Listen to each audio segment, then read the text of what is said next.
What do you say, everybody? Hello and welcome to beautiful Ozinga Field in Crestwood, Illinois. It's the finale of the three-game series between the Florence Yalls and the Windy City Thunderbolts. We welcome you to the Frontier League Network powered by HTN, as well as the Florence Yalls radio network on our YouTube audio stream. I'm your play-by-play broadcaster, Rory Tettemer. Excited to end a thrilling series between the Yalls and the Thunderbolts. Florence looking for redemption after a loss yesterday, a morning loss yesterday, 7-4. Windy City picked up right after a 7-4 win from Florence on Tuesday. Both teams back to 24-21, the same records as just like we started entering this series. Both teams the same record. Florence, on the other hand, third place of their division. Windy City still in first of the Midwest West Division. The Yalls will send out right-handed pitcher Zach Westcott against the righty Blake Nettleton. Nettleton first time facing the Yalls in his Frontier League career. Westcott has been around a time or two, also a former Windy City Thunderbolt. He has plenty of stories from Ozinga Field in his time here, and Zach Westcott picked up pretty good outings his last two times out, returning to the starting rotation. Also has taken down the Frontier League strikeout record. He's going to be chasing it again today. Just one behind, two to take it over. It's pretty funny. 3 weeks in a row we'll have Westcott trying to break the Frontier League all-time strikeout record. That just what happens when you're facing against another Frontier League veteran like Gunnar Kynes for the Joliet Slammers. Westcott last time out, 4 innings pitched, 6 hits, 4 runs, no walks, picked up 5 Ks. That was a season high in a 10-7 loss for Florence. Last time out was against Joliet, or the time out before was against Joliet. 5 2/3, 8 hits, 3 earned, 2 walks, and 3 Ks. He has faced Windy City once this year. It was in a bullpen appearance. That was in a long game. 13-12 win for Florence. They were out hit by double in that game. Westcott ended up going 3 innings, 8 hits, 6 runs, 1 walk, 2 Ks. He was actually the pitcher of note that kept the game pretty close. And you look at that stat line, 8 hits, 6 runs, maybe not the best stat line, but kept the game close enough for Florence to make a thrilling comeback and win 13-12.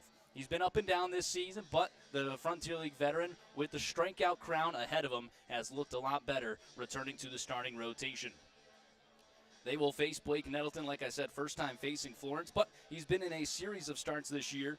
Last time out was against Washington, 3 2/3, 4 hits, 5 runs, 6 walks, and 5 Ks. He enters today with an 0-1 record and a 9.35 ERA, so it's a battle of some 9 ERAs here for the finale. Could see a lot of fireworks here at Ozinga Field with the wind blowing out towards right field. We've seen a lot of home runs already in this series. All of it yesterday really was for Windy City. They cranked 3 against Evan Webster in what was his 4th loss of the season.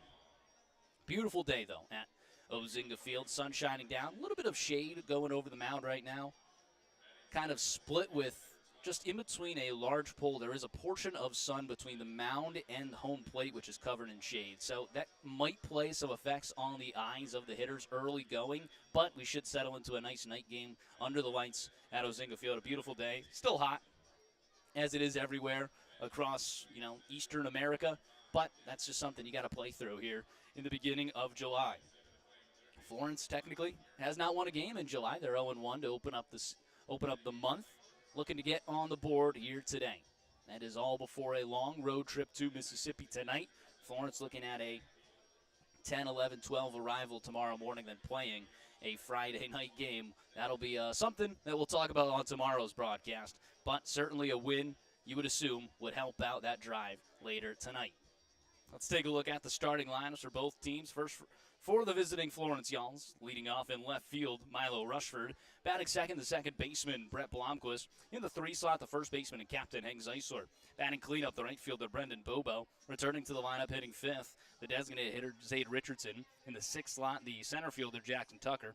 Batting 7th, the third baseman, Garrett Broussard. In the 8th slot, the shortstop, Dylan Baker. And rounding it out, doing the catching, Zach Beadle. That'll leave Tyler Schoenfeld, Kyle Harbison, and Marcus Brodell on the bench against Blake Nettleton of the Windy City Thunderbolts.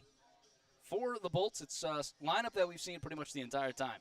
The center fielder, Michael Sando, will lead things off, followed by the designated hitter, Justin Fogel. In the 3 slot, the third baseman, Jared Beebe.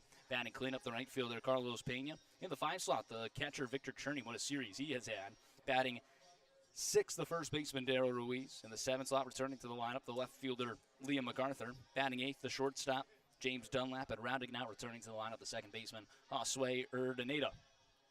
Zach Westcott on the mound for Florence. should be a pretty rested bullpen. I would probably only say that you won't see Hopewell and Lotus, like for certain. Maybe Whitesell would be out as well, but that means you have McAvoy, Darden, Phelps, Harajli, and Jones all ready to go before a 3-game series in Mississippi. That'll be 3 games in just 2 days. Florence will need to have a rested bullpen and rotation for that to be a good quality series for Florence. 1-1 right now on the 6-game road trip, hoping to win their second series of the season against the Thunderbolts. Just a beautiful day here at Ozinga Field. And a special shout out to all you guys following along in the Frontier League Network, powered by HTN, as well as the Florence Y'alls Radio Network. We already got Sergeant Bilko III tuning in, saying, "Let's go, Y'alls." Absolutely. Florence hoping to get kind of back on track. They're 3-4 in their last series. They've lost 3 of their last 4 series. This would be 4 of the last 5. They're not able to lock in here today. Looking at the overall league standings, Florence 6 games back from the first place Washington Wild Things. They're 4 games back from Evansville in second in the Midwest Central. In the Midwest West, the Windy City Thunderbolts 2.5 ahead of Schaumburg, as well as 2.5 ahead of the Gateway Grizzlies, currently in good standing over there. Florence clinging to a playoff spot, that last playoff spot in the Midwest Conference, the second wild card for Florence at 24-21. Trying to stay 3 games, maybe go to 4 games above 500 before they head over to face the Mississippi Mud Monsters, who are respectable 20-27, still the bottom of that Midwest West division, but 20-7, 20-27 would play over in the Atlantic North. They would be right around 3rd or 4th place, just for perspective. The Windy City Thunderbolts are heading out in their White Castle slider jerseys, those brand new White Castle slider jerseys that they are debuting today with black caps and white pants. Florence with a new look. They are still rocking the Kentucky red jerseys, this time with blue pants and the red flow caps. We're ready for baseball here at Ozinga Field. We'll take a break on the 50 West Brewing pregame show, and we'll listen to our national anthem. Don't go anywhere. More Florence Y'alls baseball on the Frontier League Network, powered by HTN.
Lovely, lovely rendition of our national anthem. We're ready for first pitch here at Ozinga Field, the finale of the 3-game series between the Florence Y'alls and the Windy City Thunderbolts. Florence 24-21.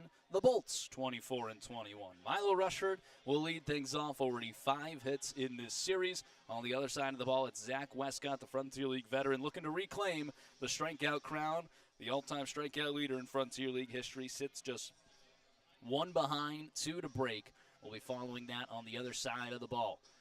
Rushford, Blomqvist, and Zeisler, the first 3 for Florence after dropping a 7-4 game yesterday. They won 7-4 on Tuesday, so it's been a pair of 7-4 ball games here at Ozinga Field after what was a high-scoring affair at Thomas More Stadium featuring a 12-1 loss for Florence, a 13-12 win, and a 20-19 win. We've seen some pretty tame ball games, just 11 runs total in support. Westcott this season has received 8.7 runs of support. That is actually above average for the Florence team. The obviously very talented offense for Florence loves giving their Frontier League veteran and pitching coordinator some offense. We'll see what Milo Rushford can do to lead things off. That'll be his first time in the leadoff spot this season. Tyler Schoenfeld catches a break on the pine today. Will be the first base coach, looks like. I see him already rocking the skull cap. Nothing that would, keep him out. Just getting a rest day.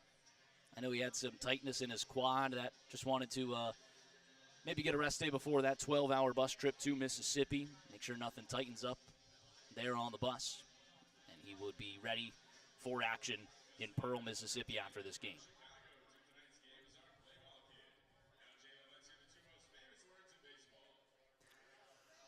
Right-handed pitcher Blake Nettleton on the mound out of Augustana College. 6'4", 210 pounds. His first professional season. Last time out, 3 2/3 was his shortest outing of this. How about that? MacArthur did a good job trying to get there. Just wasn't able to track it down. We've seen some trouble from both left fielders actually out there. This entire pitches into this game already with a 1-0 lead. That's how you start off a ball game. One of my keys to the game was going to be start strong for Florence. Mentioned with Zach Westcott, he also has a 9 ERA. Like I said, he's been pitching better for Florence.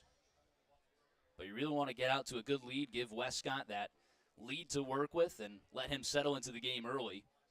The offense just needs to back up with some run support, and they've done that already. First pitch in there for a strike to the captain, Hank Zeisler. Zeisler, a .368 average entering today. 44 RBIs, that's a team lead. Just 1 ahead of Brendan Bobo, who waits on deck.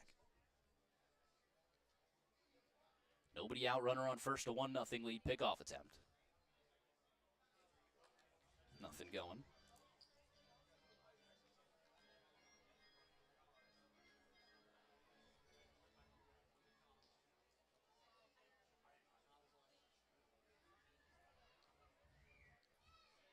Nettleton from the stretch, closed off stance. Kicks the 0-1, bounces in the dirt, swallowed up by the catcher, Cherney. Let's take a look at that defense for the Bolts. Liam MacArthur, you just saw him out in left field. Michael Sandel, always the center fielder. Carlos Pena over in right. Beebe at third, Dunlap at shortstop, Urdaneta at second, Ruiz at first, and Victor Cherney behind the plate once again. 1-1 the count to the captain. 1-1 pitch, skies it down the left field line, a foul ball. 1-2. Victor Cherney has had a great series. Was catcher back on Tuesday, got a DH spot yesterday. Back behind the plate now. Blake Nettleton, 90 miles per hour on the fastball, 20-35 on the spin rate. Frontier League rookie, now in his 5th start.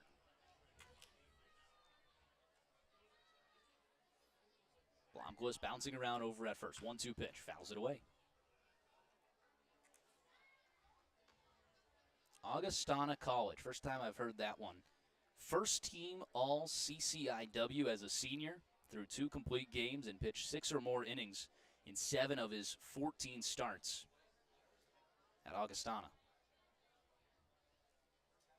So with some experience, good college numbers. Signed mid-season, May 28th, 2026.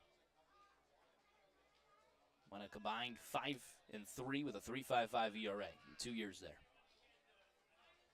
1-2, misses outside.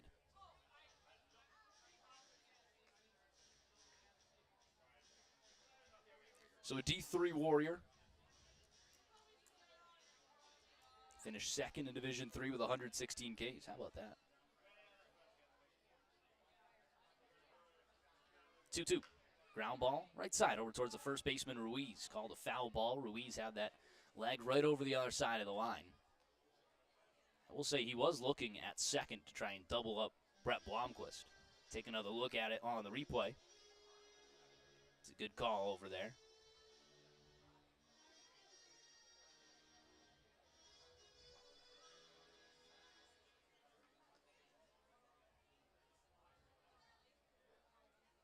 Two and two the count.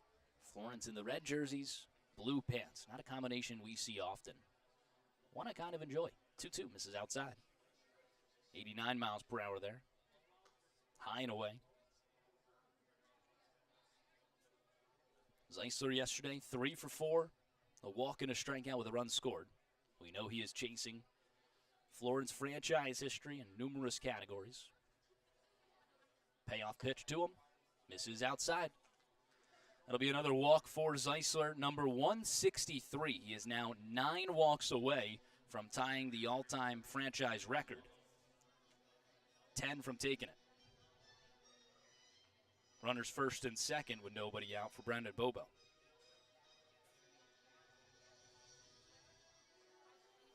This is Zeisler's 264th game played. It still is a decent amount away. It's about 40 away from the all-time record. He'll get to that. First pitch to Bobo is in there for a strike. 86 on a slider there from Nettleton.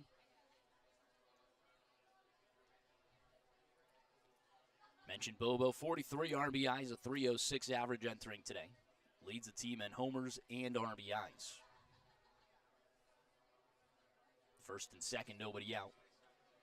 The 0-1 runs inside. That'll hit his leg. An express pass over to first. Florence with the bases loaded and nobody out. A big-time opportunity here for Zade Richardson.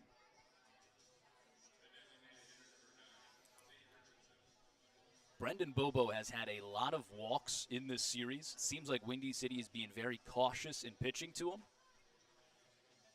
Bobo with 4 walks. He had 3 back on Tuesday, plus a hit by pitch. That's his second time getting hit in the series. And it brings up Zade Richardson, who should have fresh legs after seat on the bench yesterday. 353 average with 5 home runs and 29 RBIs.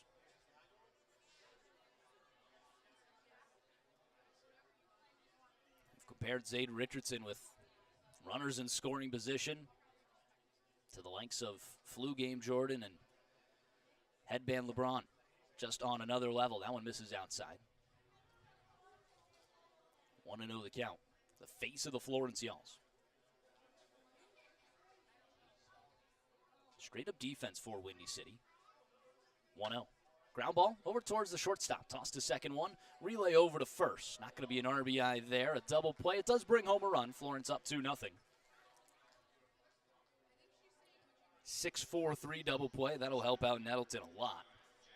Moves runners just over to third now. That's Hank Zeisler. Brett Blomquist comes in to score. Now runner on third and 2 away for Jackson Tucker.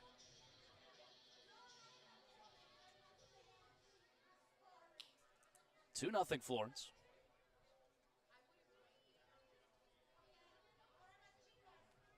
First pitch to Tucker. He skies one out towards left field. MacArthur is working in the gap. Warning track to the wall. It's out of here. Jackson Tucker's 5th home run of the season. A 2-run shot. Florence on top 4-0. Jackson Tucker, 97 off the bat, 392 on the distance to left center field. I mentioned we might see some fireworks today. Just July 2nd. Maybe some fireworks on the weekend. Look at that, a good look at the Florence All-Star helmet mask. Oh, it's the home run celebration. That's fun. You don't usually get to see that at Thomas More Stadium. Windy City, the first one with a in dugout look at it. 1-0 count to Garrett Broussard. Bases empty, 2 away. Y'all's up 4-0. This is the type of run support that Zach Westcott's got to love to see. Broussard hits a liner over towards the second baseman, Urdaneta, who just backs up a few steps to make the grab and end the inning. But Florence picks up 4, an RBI single from Brett Blomquist, a double play from Richardson, and a 2-run shot from Jackson Tucker. That's how you start a ball game. We'll see what Windy City can do in the bottom half of the first when we return to the Frontier League Network, powered by HDN.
Bottom half of the first inning always brought to you by Heritage Bank. At Heritage Bank, we believe your money should work as hard as you do. Proudly local, fiercely dependable. That's the Heritage difference. Visit heritagebank.com to stop by a branch near you today.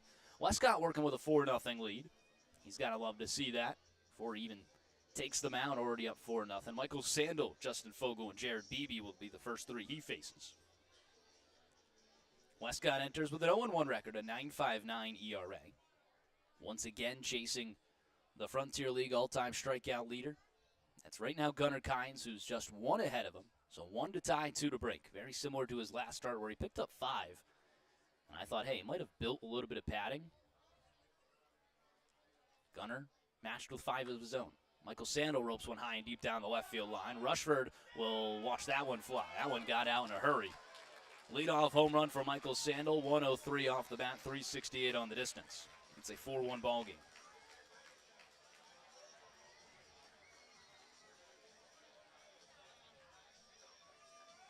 Might be in for a high-scoring affair. I mean, anyone could see it was 9 ERA versus 9 ERA. 2 teams that have gone back and forth in some really big ball games, especially at Thomas More Stadium. I mean, everyone was double digits. That one misses outside. 1-0 the count to the lefty Justin Fogel. Decent amount of lefties in the lineup today for the Bolts. They'll be sending 5 lefties, 4 lefties, true lefties, and then a switch hitter. That one's fouled away. Fogel, Pena, Ruiz, MacArthur, and then the switch hitter Urdaneta at the bottom of the lineup. 4-1 Florence.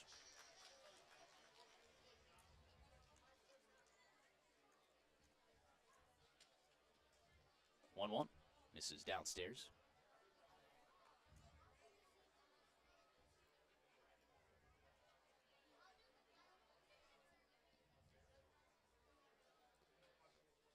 Westcott working sideways windup. The 2-1 pitch.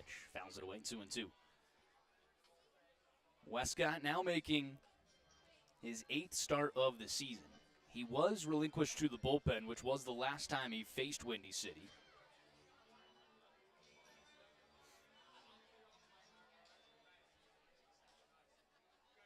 But just an appearance or so in the bullpen, and then went right back to the starting rotation following a few injuries from Isaac Milburn, and then right now, Yannicker Villalobos, who should be activated for the weekend series. Who he'll be activated for, that remains to be seen. Do know he has been cleared for his injury. I think it was just some soreness in his arm. You got to remember, Villalobos, came back in record time from a shoulder surgery that cut off his 2025 All-Star season. It's pretty natural to have some inflammation. Ground ball right side over towards Zeisler. Will glove it himself and run over to first for out number 1. 3 unassisted to retire Fogle. That'll bring up Jared Beebe, third baseman for Windy City.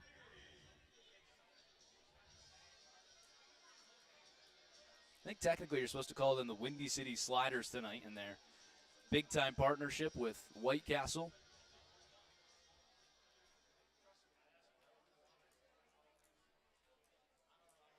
First pitch, hard hit over towards a shortstop, Dylan Baker, who catches that on a line.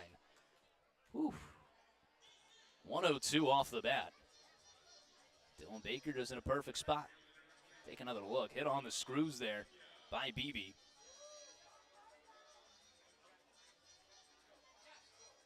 Slow motion really gets blurry on these cameras. But a good look. 2 away with the bases empty. Florence on top, 4-1. It's the lefty, Carlos Pena. He had a heck of a day yesterday.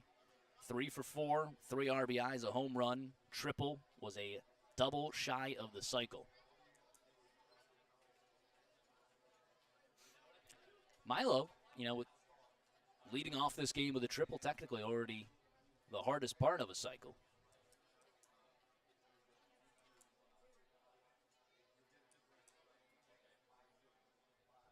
Want to know the count. Swing and a miss out in front of the off speed. 75 there from Westcott. Looked like it had a little bit more loop than his changeup. Not the curveball, though. The curveball we know is low 70s, high 60s. 1-1.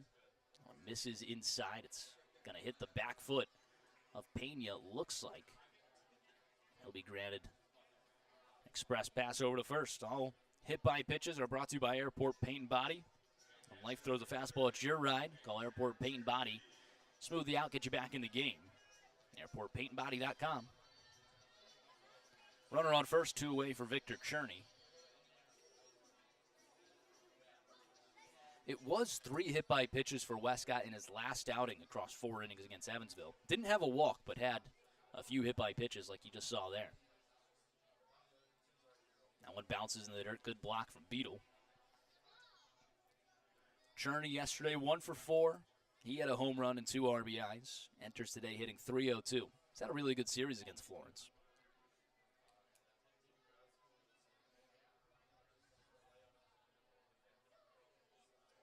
Westcott back to the stretch with the red glove in front of the face.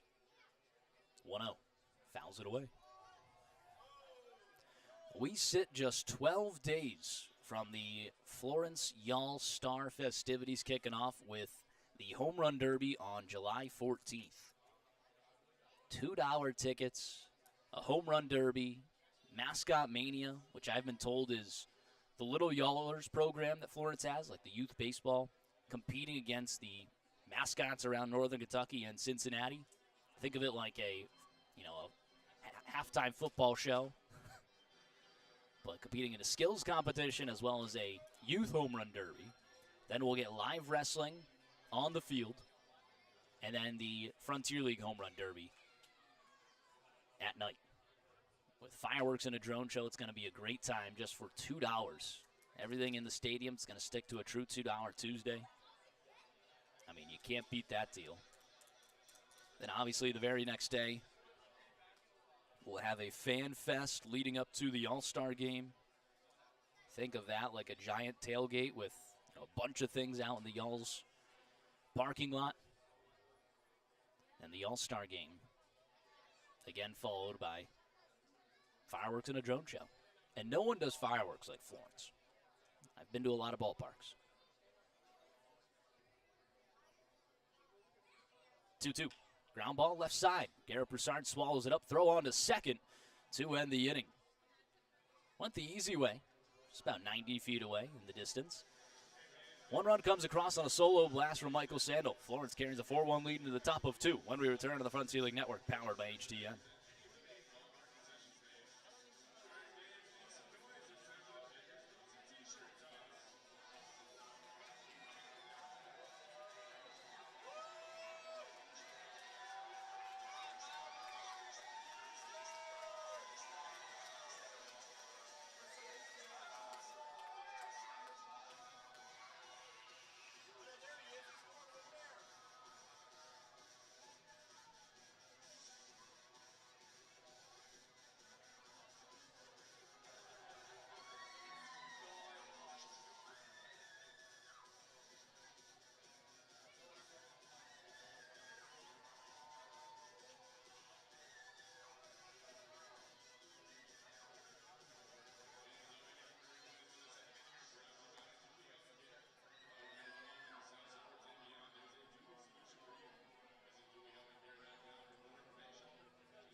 Top half of the second always brings our umpire intro. Looking for replay worthy clarity and craftsmanship you can count on. Pella Window and Door brings you everything you need. That one misses outside to Dylan Baker. Blake Nettleton back up. Florence on top 4-1. Umpire crew today behind home plate, Dylan Self. Down the first base line, the crew chief, Jose Mariente. And down the third base line, Wes Dunkel. 2-0 count to Dylan Baker, 8-9 top for Florence. Baker, Beetle, Rushford. Florence sent 7 to the plate in the first. 2-0, swing and a miss. Little green light there for Dylan Baker, 90 miles per hour on the outer half. Baker with 9 home runs on the season, a .265 average. Actually leads shortstops in the Midwest in home runs. 2-1 fouls it away. Just taking a look at the All-Star voting because it is live. Don't get live results of how the voting is going like you do in Major League Baseball, but just taking a look at some of the stats across the league and, for All-Stars. And entering yesterday, Dylan Baker, the most home runs by a shortstop. That one misses inside. Says it hit him on the elbow. He was arguing it. Didn't get the call. It's now a full count.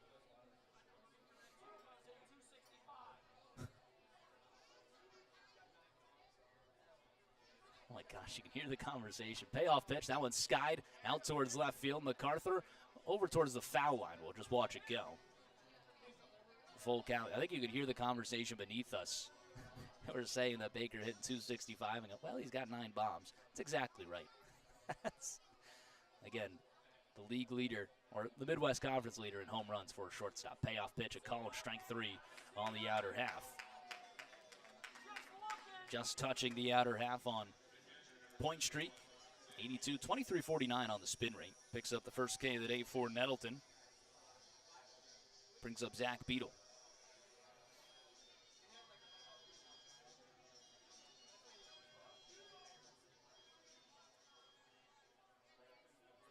Nettleton staying in the windup, first base side of the rubber. First pitch to the former Windy City Thunderbolt. Zach Beadle misses inside.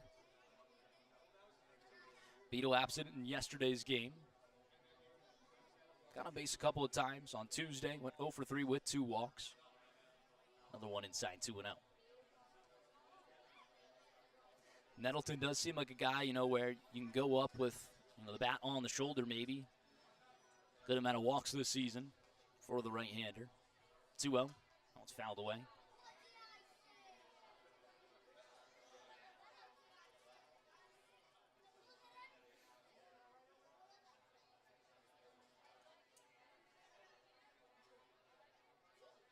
2 6-walks games for Nettleton, just 4 starts.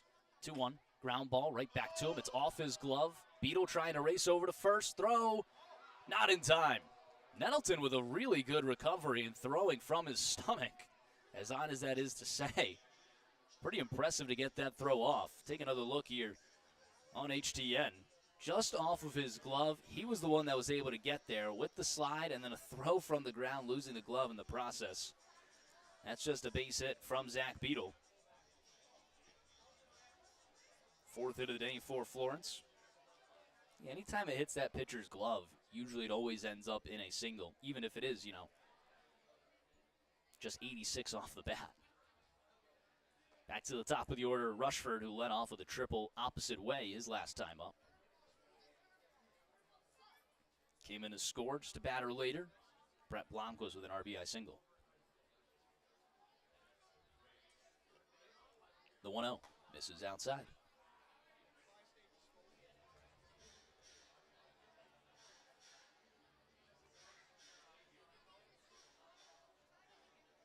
One away with a runner on first.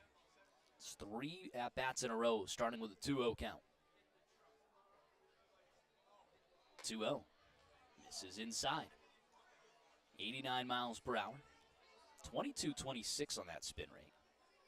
It's a jump up on his fastball. Now 3-0 to Rushford. He's got 6 hits in the series. 3-0 pitch. Looked like a red light all the way. That one connects outside, 3-1. Rushford now hitting .338. It was a 2-for-4 day yesterday. Picked up another RBI and 2 runs scored. 3-1 pitch, fouls it back.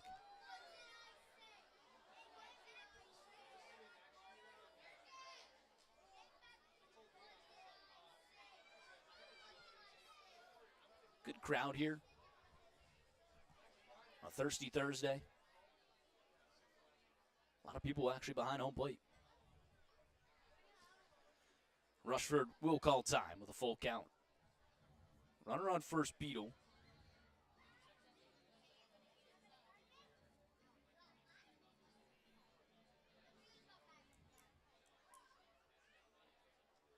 Wind blowing out towards right field right now. Nettleton from the stretch. Payoff pitch. Fastball misses upstairs. That is Nettleton's second walk. First and second with 1 away. Brings up Brett Blomquist. Didn't have to see many pitches. Ripped an RBI single into right center field. 1 for 1 with an RBI. Came home to score on what was a double play from Richardson. Again, you don't want to say an RBI ground out because it was just a double play. But Richardson technically does a job. First pitch in there for a strike at 77. Goes back to the off speed for Nettleton.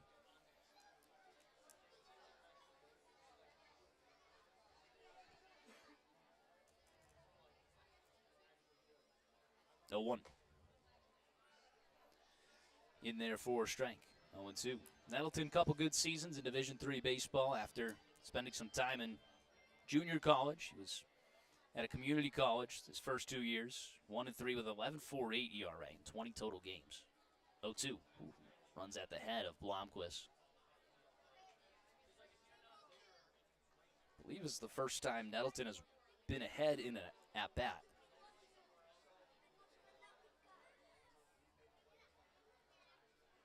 Came back against Dylan Baker, who was up 3-0. 1-2. Misses upstairs. Slider, 78, 22-52 spin rate.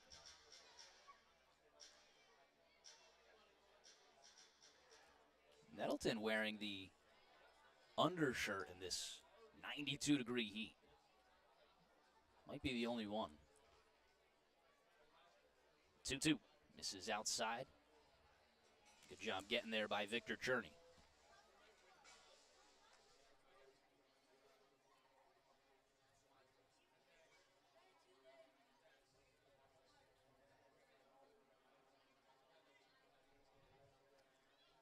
Blomquist, 32 RBIs on the season. Big chance here. Payoff pitch. Fouls it away and stays alive.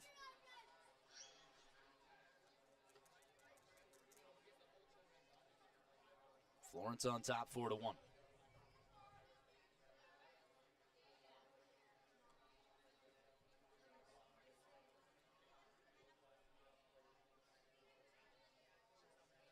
Payoff again.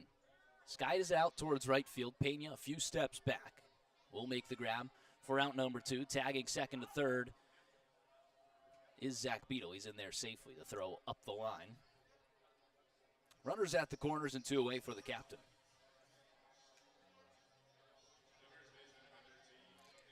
Zeisler walked and came home to score on the 2-run homer from Jackson Tucker.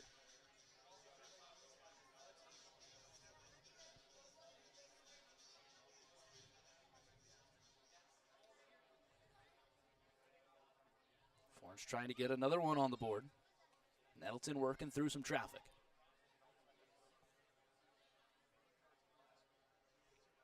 First pitch to Zeisler, misses outside.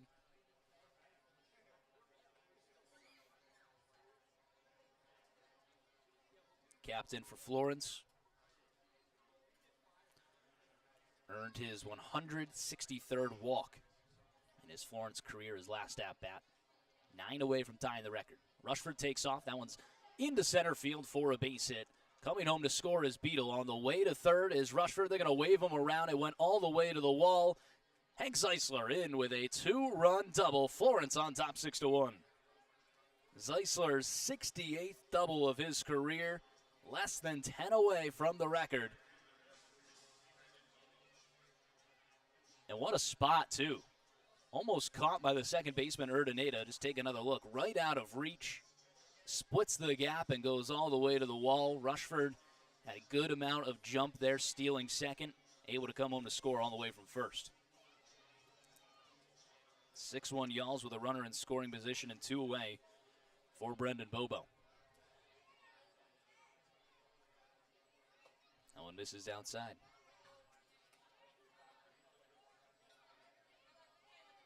It's telling the Yalls third base coach, Harrison DeNicola, how much fun it is to see him waving around the runner emphatically at third. 1-0 misses outside.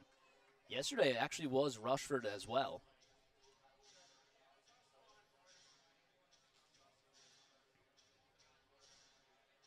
2-0 the count.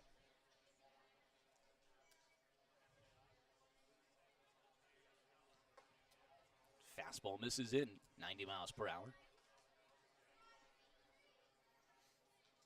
Bobo hit by pitches last time up. Now trailing 3 in the RBI count. Still second on the team. 3-0. He skies one high and deep out towards right field. Pena's just going to watch it fly. No doubt about it. 2-run blast from Brendan Bobo. 110 off the bat. 422 on the distance. Deep at Ozinga Field. His 11th home run of the season. Florence on top 8-1.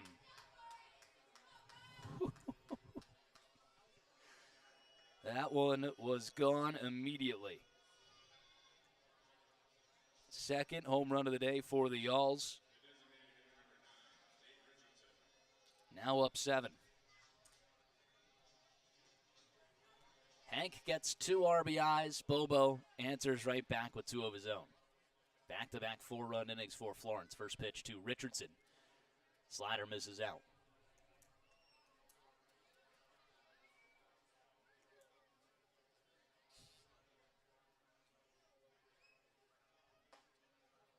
Fastball. Gets the call and strike 1-1, 91.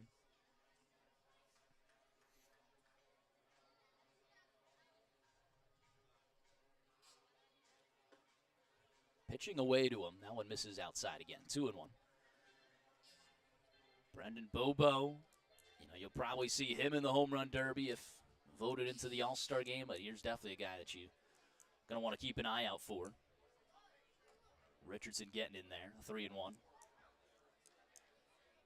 Certainly someone I would love to see. Playing at his hometown ballpark. Putting on a show. 3-1. Skies one out towards center field. Sandel, warning track to the wall. So long! Back-to-back jacks from the Yalls. They're on top 9-1. And that's why you want to see them in the home run derby. 100 off the bat, 407 on the distance. Florence with 3 home runs today. It's a race to the bat rack.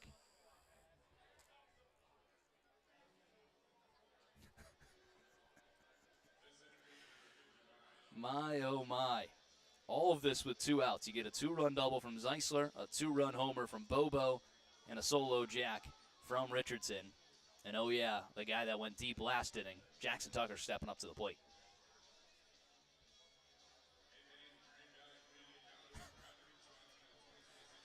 I certainly love to see it. Zach Westcott certainly loves to see it. And I mentioned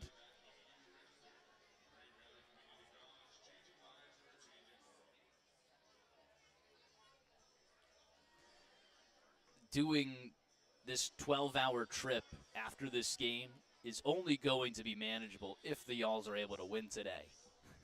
If you go in with losing another series, certainly would put a damper on the 12-hour trip.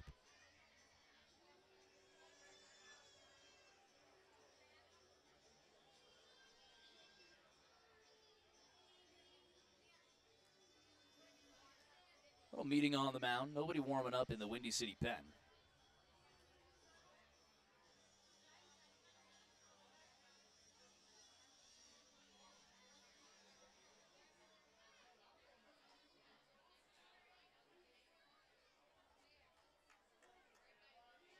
First pitch to Tucker.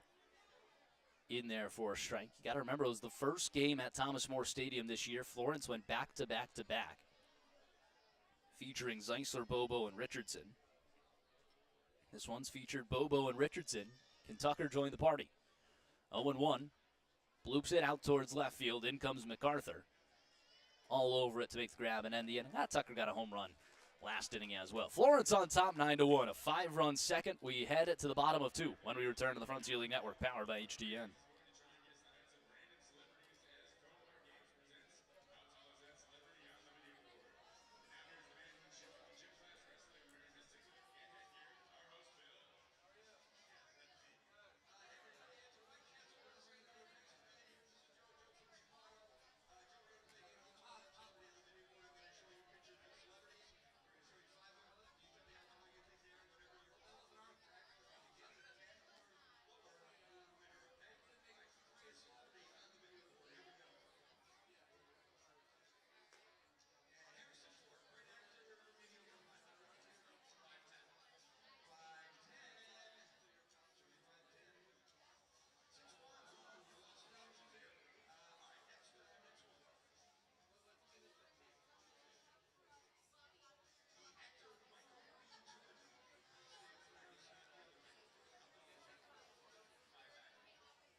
Bottom half of the second inning always brings us a look at a Thomas More scoreboard.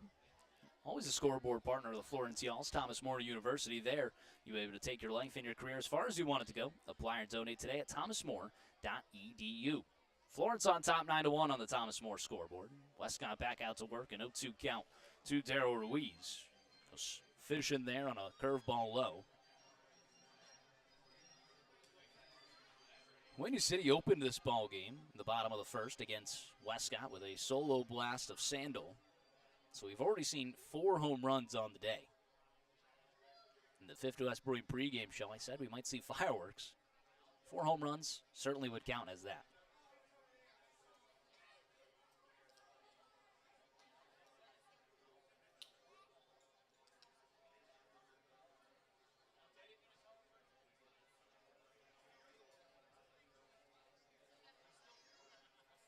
That one misses upstairs. Tuning into our YouTube audio stream. Way to go, nice opening for the game. Rory, you're so right about the blur and slow motion replay. Absolutely. Going, gone. Starting to look like Florence is on the power play, and Windy City has pulled their goalie. Ground ball over towards Blomquist. Throw on to first is in time. 4-3 on the put away of Ruiz.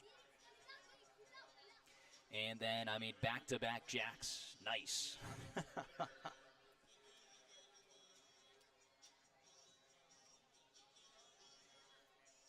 Always a pleasure to have Sergeant Bilko tuning in.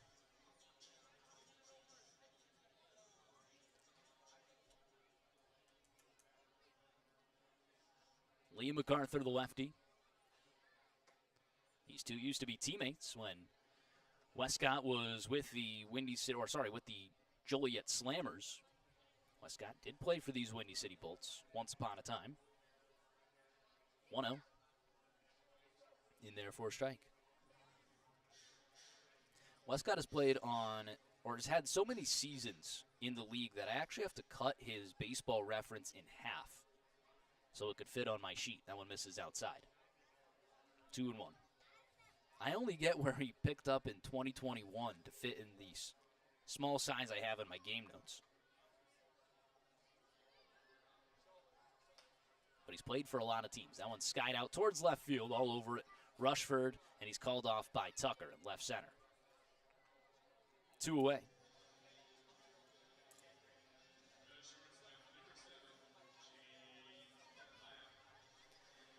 Brings up James Dunlap. Shortstop for Windy City.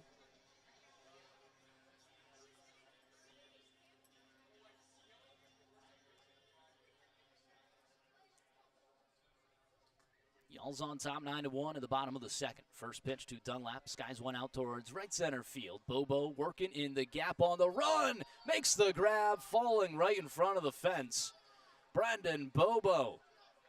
A home run last inning and flashing the glove in the bottom of the second. Take another look on HTN. Really good track down there from Bobo. Leaping grab. Man, that blur is tough to watch, but really good play from Brendan Bobo. Takes away extra bases from Dunlap. We head to the top of the third. It's time for Tettemer Trivia when we return on the Frontier League Network, powered by HTN.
Top half of the third always brought to you by the Roar Agency, located in all 50 states across the nation. Feel the Roar difference with Roar Insurance. Visit us today at roarins.com. Florence on top 9-1. Garrett Broussard skies one down the right field line over towards the Y'all's bullpen. Carlos Pena not able to get there. Just a long strike for Broussard. Lined out to second his last time up. 3 home runs already today for the Y'alls. Top of the third always brings us our Tettemer Trivia, presented by the Roar Agency. The way it works, I read a question in the top half of the third, give you guys the answer in the bottom half. You have the opportunity to play along. Head on over to Twitter. It's rtettemer9 or Florence_Y'alls. The question is live. You can comment your guess in the comment section. I will shout you out here on the broadcast. It's a good one today, and it's relevant to kind of what we saw yesterday, but also what we're seeing currently in Major League Baseball. 1-1, misses upstairs. Yesterday we had a lot of guesses for Junior Caminero, someone that's been hot at the plate. Let's enter him into today's Tettemer Trivia. Since 1920, after this pitch, 2-1 in there for a strike. Since 1920, there have been 2 4-game spans by a player 22 or younger with 6+ homers and as many walks as strikeouts. Junior Caminero currently, and who else? Again, since 1920, called strike 3 there on on Garrett Broussard. Second K of the day for Nettleton. Since 1920, there have been 2 4-game spans with a player 22 or younger, 6 home runs, and as many walks as Ks. Junior Caminero currently, and who else? My hint, 1970 National League. Think about that, 1970 National League. Junior Caminero currently, but who else was that 1970 National League member? Oh, and misses outside. A guy that just, went crazy in a 4-game span. Only 2 in history since 1920. 1-0 to Dylan Baker, misses outside. Get your guesses in on Twitter. Again, rtettemer9 or Florence_Y'alls. 2-0, misses out. Junior Caminero was the leading guess yesterday. It was Jack Caglione as the answer. But Junior Caminero, is red hot at the plate. 3-0 in there for a strike. Already got some guesses rolling through on Twitter.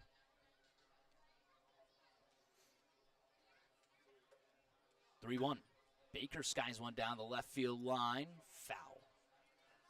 He has been all over the left field foul line this series. Had a home run. I'm sorry, not a home run, but a long foul ball that was questioning a home run. Did ask everyone in the clubhouse. They all said it was foul.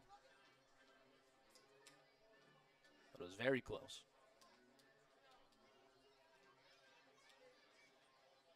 Now a full count.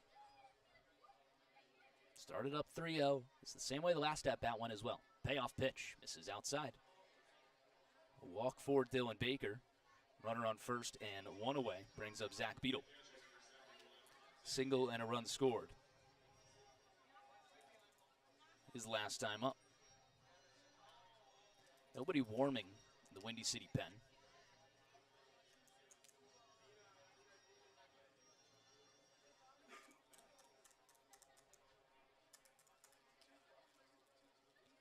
Players 22 or younger in 1970. National League. I would tell you, fans back at home, you could think of perhaps your favorite player. 1-0, misses downstairs. I'm sure back home, somebody's a big fan.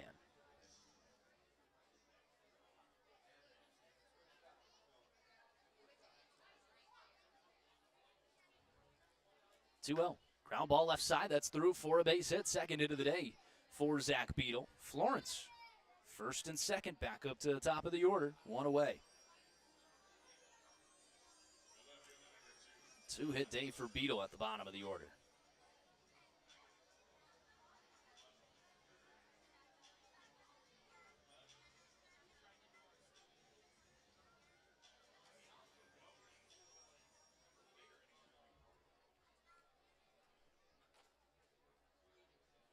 Milo Rushford, a triple and a walk. He's come home to score twice. First pitch to him. Slow roller right back to the pitcher. Toss to second for one. That's all they'll get. Too slow a turn for Nettleton. Fielder's choice. 1-6 on the put away. Now runners at the corners and 2 outs for Blomquist. I don't know if Nettleton knew he had double play there. Originally looked at first. And Rushford was just burning down the line. Blomquist 1 for 2 with an RBI single and a run scored. Flied out to right field his last time up. Off speed in there for a strike. Middle.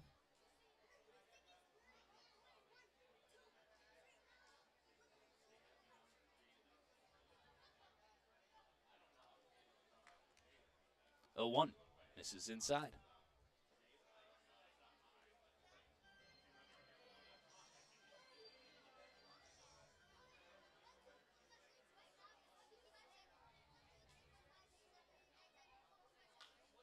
One, fouls it away. 1-2 the count.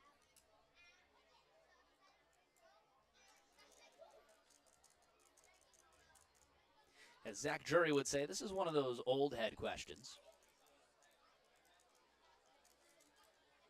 The ones I like to use on the road. Maybe some of the listeners will get that. Swing and a miss, third K of the day. Not that if you get this right, you're an old head. That'll end the inning. Florence strands runners at the corners. Get your guesses in for Tettemer Trivia. It's 9-1 Y'alls when we return to the Frontier League Network, powered by HDM.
Bottom half of the third inning, Florence on top 9-1. 9-1-2 due up for Windy City. Osway Urdaneta and Michael Sandel, followed by Justin Fogel, waiting in the hole. Westcott with a 1-2-3 second. Now just that solo shot in the first. Y'alls on top 9-1. Off speed in there for a strike on the outer half, a 1-1 count.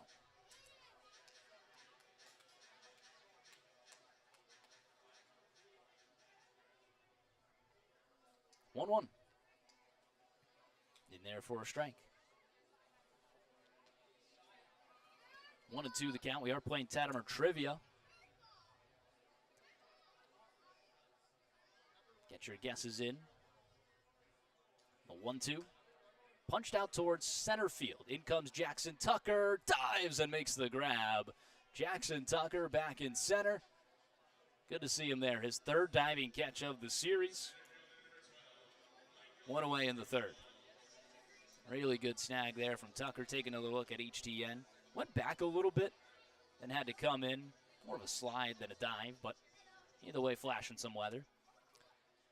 Question was, since 1920, there have been 2 4-game spans by a player 22 years or younger with 6+ homers and as many walks as Ks. Junior Caminero currently, and who else? 1970 National League. Zach Drury's first guess was Michael Jack Schmidt. Rich Tettemer said Cesar Cedeno. Danny Halbrin tuning in said Johnny Bench. 0-1 in there for a strike.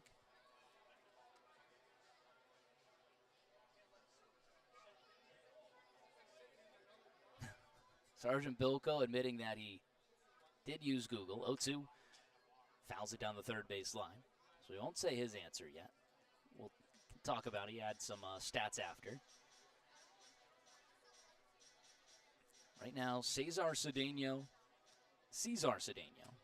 Johnny Bench, and Mike Schmidt. 0-2. Ground ball over towards Westcott. Gonna say a hit off Sandal's leg. Throw on to first is in time. Actually, it's just Sandal saying it hit off his leg. They'll meet in the middle here. See what the call is. Sandal didn't even run. Was adamant it hit off his leg.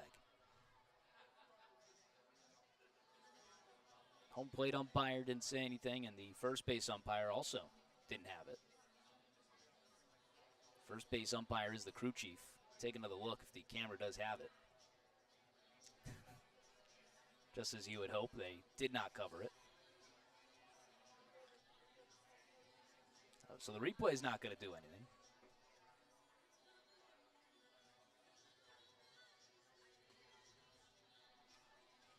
Dylan Self behind the plate, now talking to the manager for Windy City. Oh, look, they do have another angle that doesn't cover the feet here. So Michael Sandal's out, a 1-3 put away. Second out of the third. Good look at the back of the slider jersey. It says, "Crave thy castle."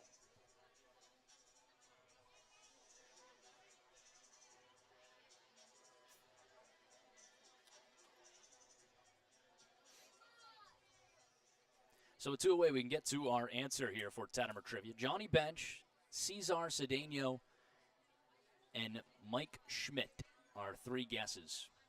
So right now, Junior Caminero is on this tear, but the last person to do it in 1970, around this time, July 24th to 27, trying to give you Cincinnati fans a little bit of a hint as that one skied into center field for a 2-out single. Jackson Tucker picks that up before the wall. That'll hold Justin Fogel over at first. That one goes wild. Fogel thought about going to second.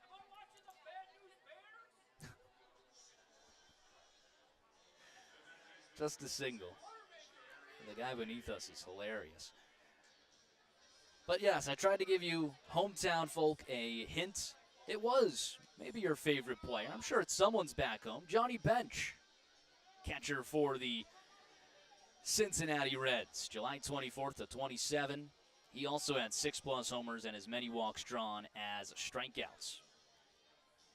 Now, I said this, trying to give a hint to some of the Cincinnati folk in text. Think about the only player in your organization's history that you could say is the best at their position. Pretty unanimous. Not unanimous. There's a good compliment to it. But someone responded back with Joe Morgan. I said, that's a good rebuttal. Good rebuttal. Like I said, Roger Hornsby, we've been over this conversation. Roger Hornsby is pretty much the unanimous second baseman. Joe Morgan, very good. And like I said, that's a great rebuttal. Johnny Bench, I would say, best catcher of all time in that argument at least. Mike Piazza might be up there. Yogi Berra for those that followed the American League. But I think Johnny Bench, just considering his stats, obviously a Hall of Fame, 2-time MVP. Not a lot of people get MVPs at the catcher spot. 14-time All-Star, 10-time Gold Glove. That one skied out towards left center field in the gap. Milo, Rushford, and Tucker at one hops the wall. On the way to third is Fogel.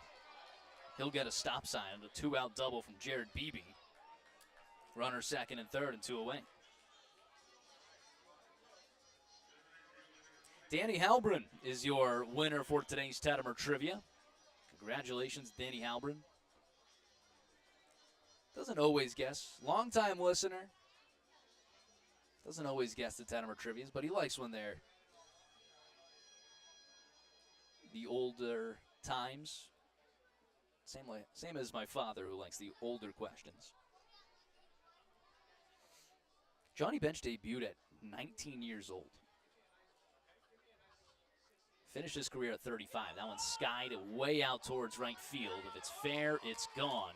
And that is a 3-run homer from Carlos Pena, a 9-4 ball game. I mean, a moonshot. 450 on the distance, 104 off the bat. 9-4. All this with 2 outs. A single, a double, now a 3-run homer. Carlos Pena stays hot in the series.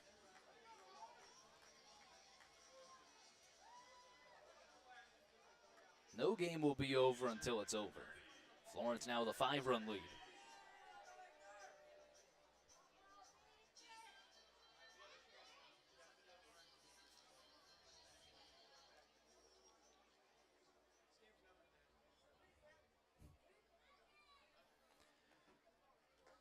Off speed in there for a strike to Victor Cherney. Johnny Bench in that 1970 season led everyone in WAR, 7.4 WAR. 45 home runs, that led the league, and 148 RBIs. Not many catchers can say they led the league in homers 2 times. One's in there for a strike, but then adding 148 RBIs for those 1970 Reds. Earning the MVP at 70 and 72. Finished his career as an all-star. 255 with 12 homers. A 1.1 WAR, certainly not the numbers you would think of it as an all-star, but don't know what was happening in 1983. Maybe they just gave him the tip of the cap. 2-2 the count, 2 away, nobody on. And 9-4 y'all's lead. 2-2. Loop into right field. 4th hit in a row for Windy City. A single for Victor Cherney. We've mentioned this before for Zach Westcott. Really good first time through. Once they've seen him, they start to pick up some of the tendencies and can start to hit him around. That's exactly what you're seeing here. At the top of the order, the second time through. That's 4 hits in a row. Now, it's however long you can get Westcott until that second time through. Sometimes it's an inning, sometimes it's 2, sometimes it's been 3. And there are times where he's had success the second time through, and it's been that third time around that starts to plague him. And that's kind of always the test of his outings.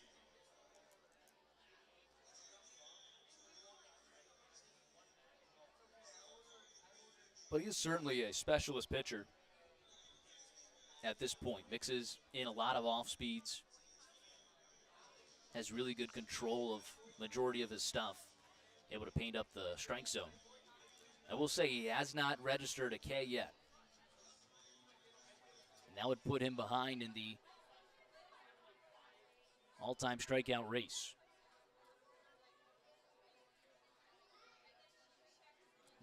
9-4 ball game.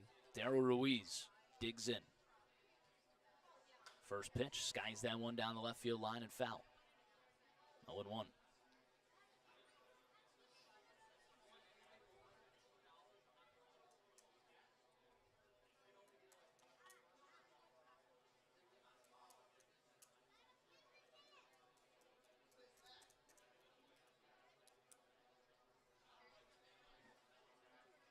Oh, 1. This is just outside. 84 there, 1-1 the count.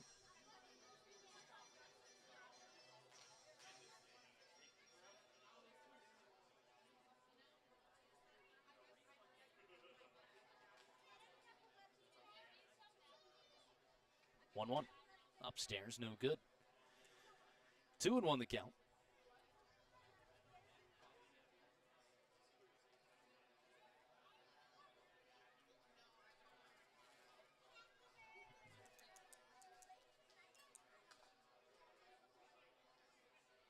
All this with 2 outs. 2-1. Pops it foul, 2-2. It's a good spot here. Westcott possibly in his last inning if he could pick up a strikeout.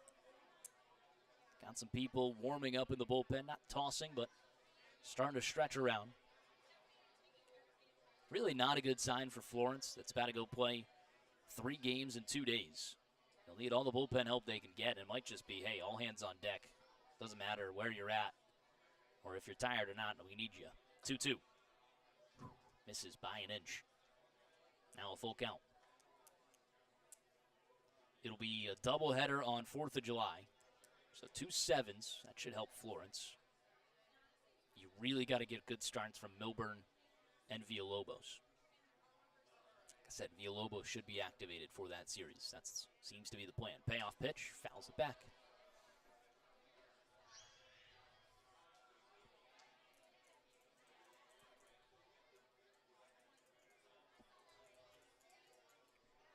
Runner on first and 2 away. Don't want to leave one over the plate here to Ruiz. He's got 7 homers on the season. Talented hitter at 295. Westcott trying to put him away. From the stretch, payoff pitch, misses outside. First walk issued by Westcott, now 5 in a row on base. 4 hits and a walk. Florence will start warming up Logan Jones. Capable of handling multiple innings out of the bullpen.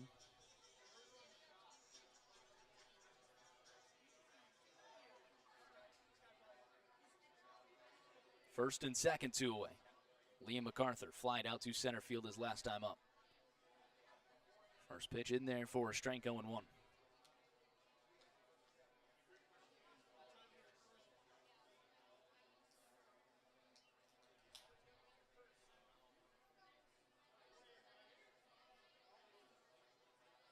0-1, punched out down the left field line. Rushford on the run, that's going to drop in fair. 1 run will score. Right on his back is Ruiz. He'll get a wave around MacArthur, a 2-run double. This one's 9-6.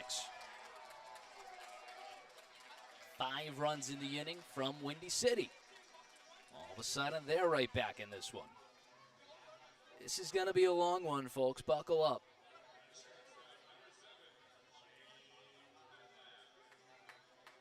I think we're in for one of those classic Windy City and Florence matches.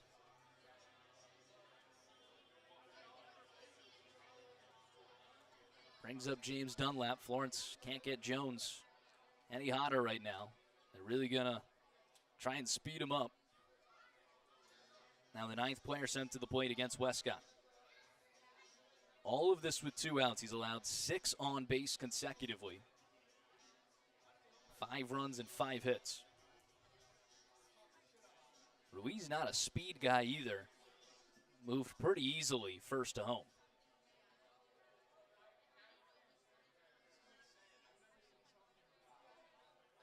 And now Toby Hall with a slow walkout. Waited until the very last second here. They're going to head to the bullpen. That'll do it for Westcott. Was given 9 runs in support. Falls apart here in the 3rd. 5 runs come across, makes it a 9-6 ball game, so he won't qualify in this one. And better days ahead for the Frontier League veteran. We head to the bullpen. Logan Jones coming in when we return on the Frontier League Network, powered by HDN.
Bottom half of the third inning, Windy City all the way back into this one. It's just a 3-run lead now for Florence. Calling with the bullpen. Always brought to you by Lee's Famous Recipe Chicken. With a new wing coming into the game, you can pick up the best wings in the tri-state area. Lee's Famous Recipe Chicken, always fresh, never frozen. Another base hit for the Thunderbolts. Throw coming in from left field. Up the line, no good. 9-7. An RBI single on the first pitch from Logan Jones. Now it's a bat-around inning for Windy City. Scratch off your scorebooks. 9 sent to the plate, complete. Florence in jeopardy of blowing an 8-run lead.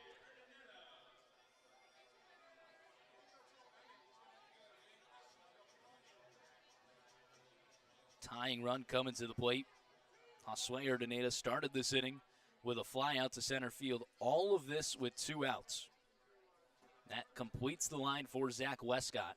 2 2/3, 6 hits, 7 runs, all earned, 1 walk, and no Ks. Nobody happier to see that than Gunnar Kynes, who will stay in the lead for the Frontier League all-time strikeout leader, at least for another turn.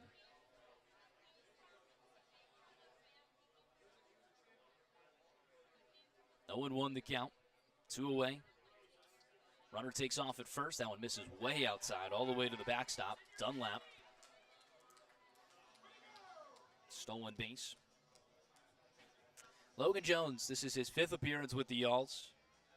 2 really good outings, and his last time out was easily his worst. 2/3 of an inning, 3 hits, 6 runs, 3 walks, and a K. He was tagged for a home run in that loss against Evansville, June 28th.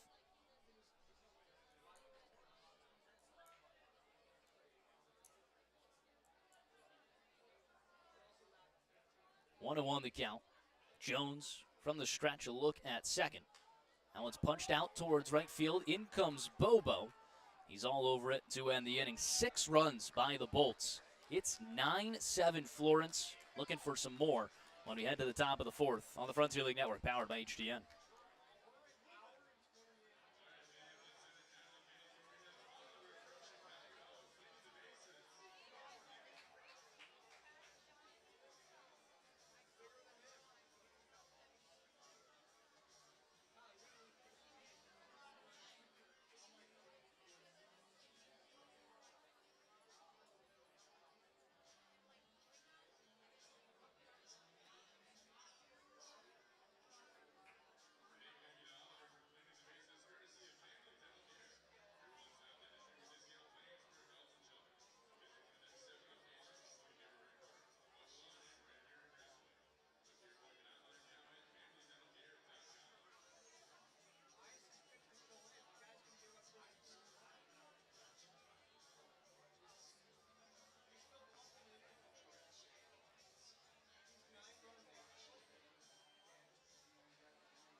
Top half of the 4th inning. It's 9-7 Florence. This is back to a ball game. They also had a 9-1 lead entering the bottom of the 3rd. 6 runs from Windy City puts them right back at this ball game. Hank Zeiser will lead things off. 1 for 1. 2-run double. He scored twice with a walk. Still going to be Blake Nettleton on the mound, although a lefty is warming up. First pitch to the captain. Misses outside.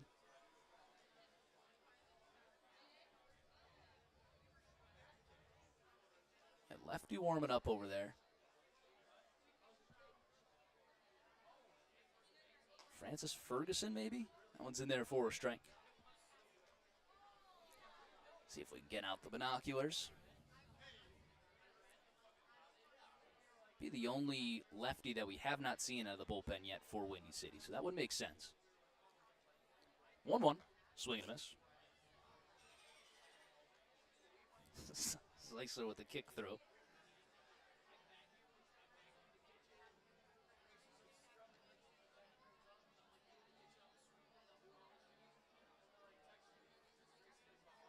Yeah, that's Francis Ferguson, left-handed pitcher warming up for the Bolts. So he would be the reliever. I will say he's been warming up for a very long time. I thought he was actually going to start this inning, but they will stay with the starter, Nettleton. His 1-2, 2 misses upstairs to Zeisler.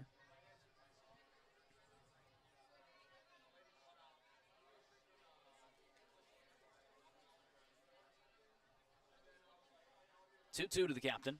Ground ball left side over towards the shortstop. Dunlap has it, no problem. Throw across his body is in time. 6-3 on the put away. I've seen Florence get a big lead before and just kind of start to coast, thinking that, it will be enough, and haven't seen it to this extent. 8-run lead. But they just can't let up, especially against Nettleton. Got to tag him while he's in here. Not all the time you get to face someone with a 9 ERA, and you've already tagged him for 9 in this outing. Yeah, stay with it. Continue to piece him up. That one's in there for a strike. Scoreless inning in the third. Bobo today, a 2-run homer and a hit by pitch. Largest blown lead was 6 runs entering today. Hoping I do not have to change that.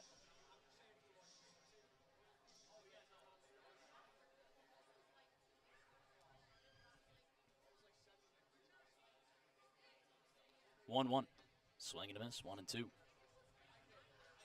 Bobo shooting for his 12th homer of the season there.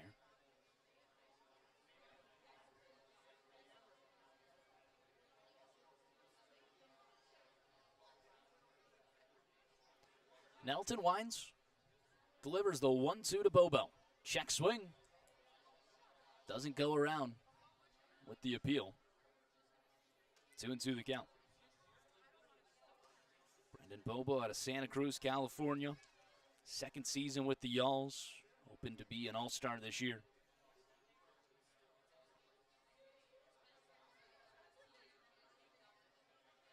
Two. Swing and a miss. Down on strikes. That is the 4th K of the day for Nettleton.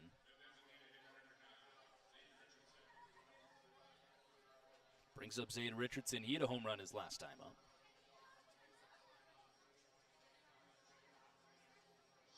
Sun is fully gone. That'll bring us our call for the Whites, brought to you by Class Jewelers. Our diamond is shining bright thanks to our friends at Class. Head on over to 7365 Burlington Pike, Florence for all your jewelry needs. Shop online at classjewelers.com. Want to know the count?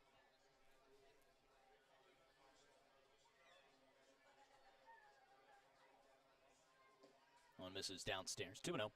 Seen 3 home runs today. All those are brought to you by Sports of All Sorts.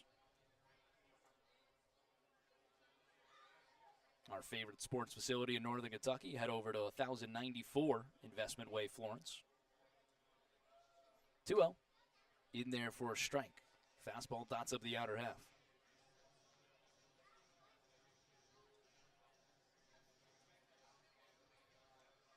Two and one with 2 away. The base is empty. Swing and a miss. Slider breaking away from the bat of Richardson.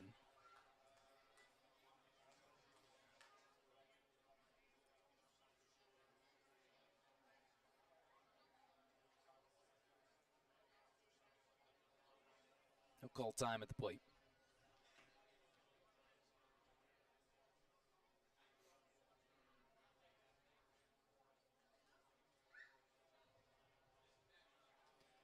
Nettleton winds. 2-2. Fouls it away.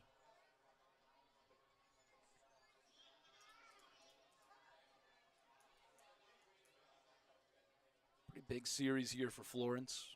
A loss would tie the season series up between these two teams. 2-2. Richardson skies one out towards center field. Sandel had a beat on it immediately. Just a good piece from Richardson. Sandel right on top of it. And that will end the inning. A 1-2-3 frame from Blake Nettleton. He's gone back-to-back scoreless against the Yalls. They lead 9-7 when we return on the Frontier League Network, powered by HDN.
Bottom of the fourth.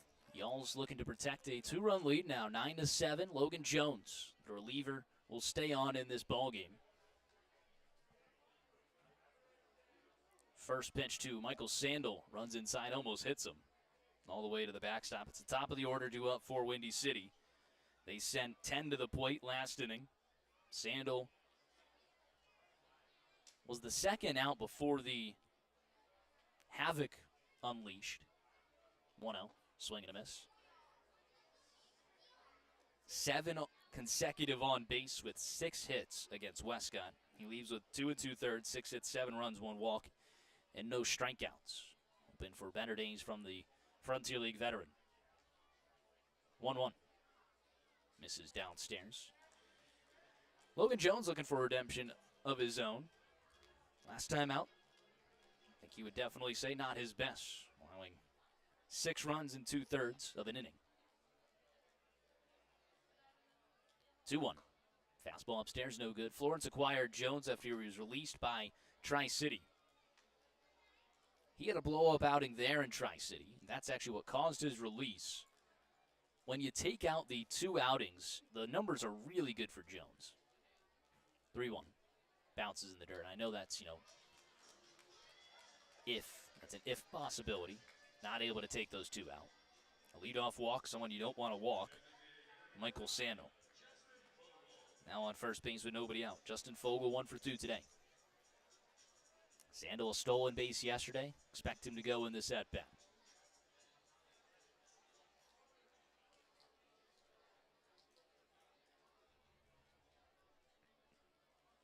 Lightning fast wheels at first from Sandel. He takes off on the first pitch. Misses outside. Beetle throw down. Tag applied. In time. Zach Beetle claims another victim. Power against power. Beetle wins the battle. Caught stealing. Wipes the bases clean for the first down of the inning. What a tag there, too, from Dylan Baker. A nice scoop. Really good stuff. And the pitch was a called strike, so it wasn't a designed pitch out. 0-1.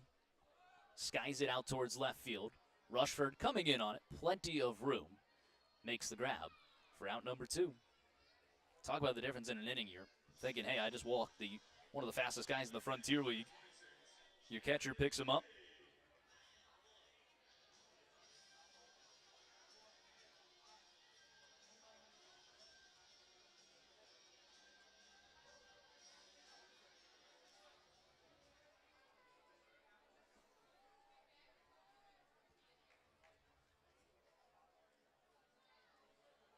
First pitch, check swing, goes all the way around.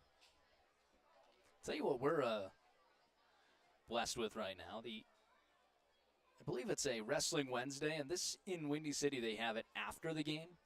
I have a window right now into the suite of these wrestlers, and tell you what, it's hilarious seeing all these characters. That one's skied out towards left field. Rushford at the warning track makes the grab, just a long fly ball, and a 1-2-3 frame unconventional from Logan Jones.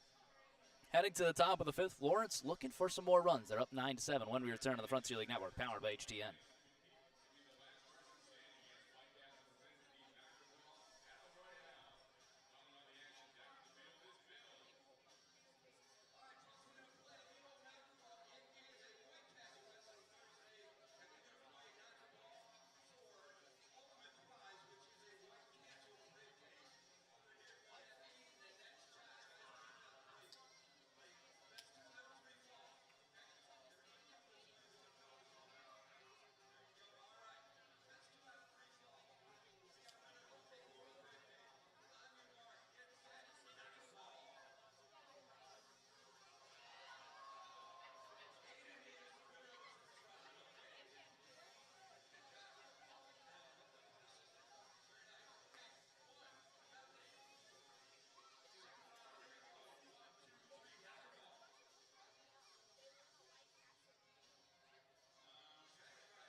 Top of the 5th, it's a 9-7 Florence lead. Jackson Tucker digs in. New pitcher, a Hooves Hangout pitching change. Looking for the perfect spot to relax and open your favorite Pokemon or baseball trading cards. Visit former Reds reliever J.J. Hoover. Hooves Hangout today, 405 Washington Street, Suite D in Alexandria. Jackson Tucker, no one count on him. The new wing is the right-hander pitcher Dylan Petrie. They will sit down Ferguson and go to the right-hander instead of the lefty. It's an interesting decision, but also a wise one with the lefties in the order behind them. 3 lefties for Florence at the top of the order: Rushford, Zeisler, and Bobo. Right now, you're in the middle of the order and don't need that lefty reliever. 1-1 misses inside, so it's a little game of chess, not checkers, for the Bolts. Tucker 1 for 2 today with a 2-run homer. 2-1 count on him. Petrie has been very good this year. Picked up a save in 9 innings of work. 2-1 fisted down the right first base line. That one started foul and rolled fair, something you do not see every day, and it's a ground ball out over to first for Jackson Tucker. 3 unassisted. Brings up Garrett Broussard. Florence has let their foot off the gas on offense.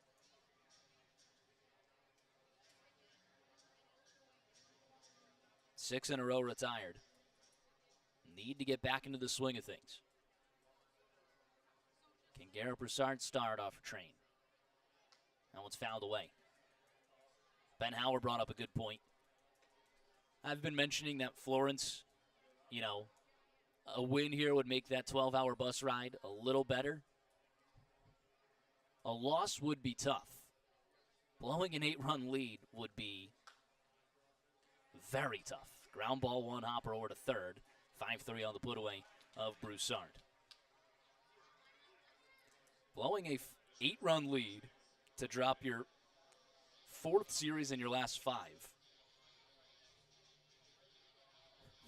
Tough one to swallow, no doubt, on a 12-hour bus ride. That'll bring up Dylan Baker. 7 in a row retired for Florence. Consecutively. First pitch to D. Bakes, misses inside. I was saying Petrie is very good. 9 innings, just 5 hits and 1 run allowed. 6 walks to 5 Ks. He's entering with an ERA flat at 1. 1-0. In there for a strike. Windy City with the same ownership as Florence. I don't know how he didn't pick up on Petrie. 1-1. Roped out towards left field. All over it is MacArthur. Makes the grab, another 1-2-3 frame. Florence retired 8 in a row. The bats have gone quiet as we head to the bottom of the 5th, still clinging to a 9-7 lead when we return on the Frontier League Network, powered by HDN.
Bottom half of the 5th inning. Logan Jones back out for another inning of work. Unconventional 1-2-3 in the 4th. Carlos Pena skies the first pitch out towards shallow right field. The second baseman, Blomquist, back on the outfield tread. Still going back. Makes the grab for out number 1. Dancing around in the Crestwood, Illinois sky. 1 pitch, 1 away. Brings up Victor Cherney. 1 for 2 with a single and a run scored in the 3rd.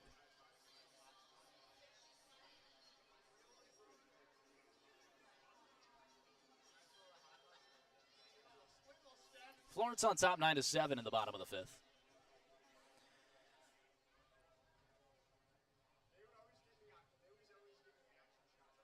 Big swing and a miss. Florence pitching without a strikeout yet.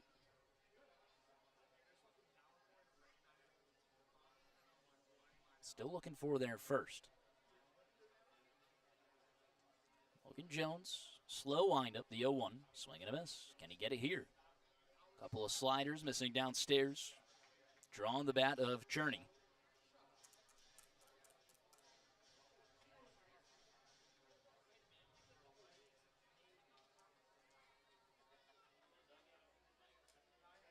Called time at the plate. Resuming action. Sideways windup, Jones. Again, the slow one. 0-2. Swing and a miss. Got him on the check swing. Tag applied from Beetle. What a pitch sequence there from Logan Jones. Just sliders, slow and away. Cherney goes chasing on all three. First K of the day for Florence pitching. That's got to be the latest first K of the day we've seen this season. All the way here in the bottom of the fifth. This is an interesting look on the replay. I mean, yeah, absolutely. Even with the blurred slow motion, you could tell he goes all the way around. That one misses outside to Ruiz.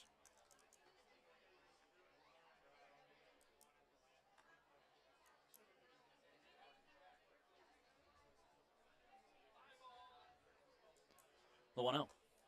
Missing out 2-0. Nate Darden tossing around a plyo ball in the bullpen for Florence. Windy City will again, I believe, warm up a lefty, and that's probably Ferguson. It is. As Ruiz skies one high behind home plate. Out of play. 2-1.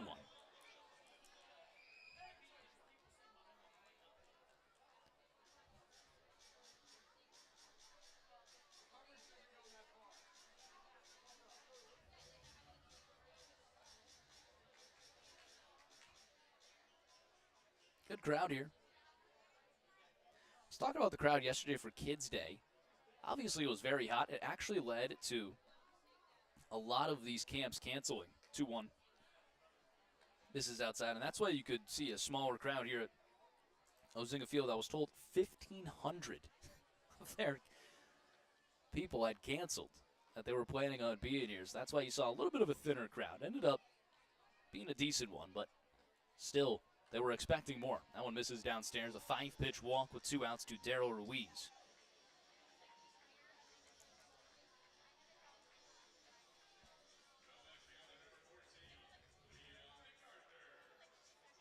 Definitely makes sense. I don't remember being in many summer camps. But I also wouldn't have been one to say I'm not going to go to a baseball game because of the heat. Especially when there was relief of cold water there. Bunch of splash day activities. Off speed, blocked there from Beetle.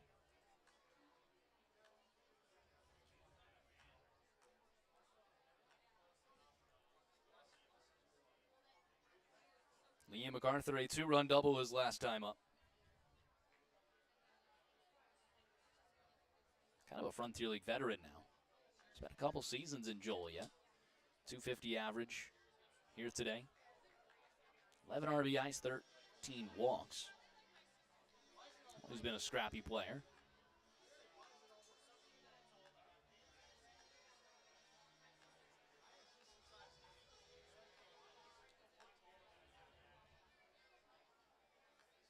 Jones trying to find the zone. 2-0. In there for a strike on the off speed. Victor Cherney helped them out going chasing on 3 straight. They were out of the zone. Then a 5-pitch walk to Ruiz. Now he's down 2-1 trying to come back.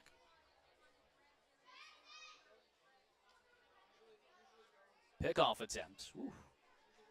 Had Ruiz leaning a little bit.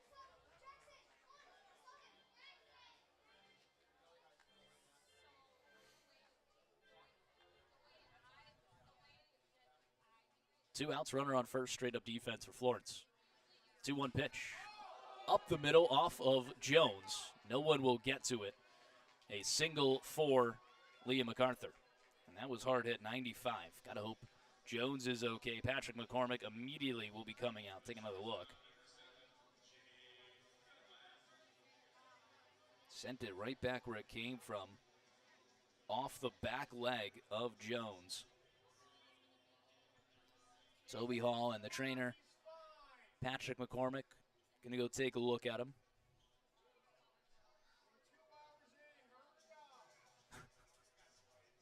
Tell you, man, this guy below is nailing some of the commentary.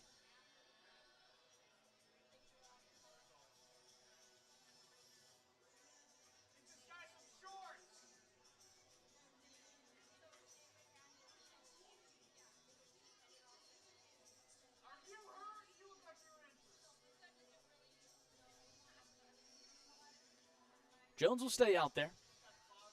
He's found himself in a little bit of trouble now. First and second, 2 away. It's James Dunlap with an RBI single his last time up. Tying run on base.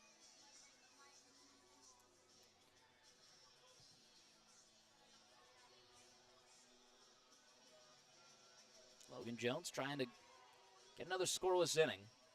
Complete 2 1/3.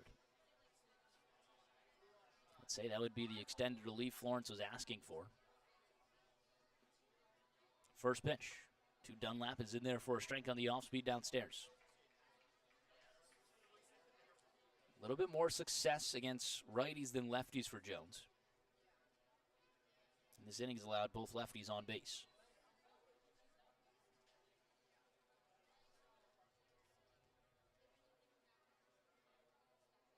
Now it's the righty Dunlap, 0-1. Ground ball, left side, diving play from Baker. No throw anywhere. Keeps it in the infield and saves a run. Bases loaded, 2 away for Josue Urdaneta. Florence going to start to warm up. Ahmad Harajli.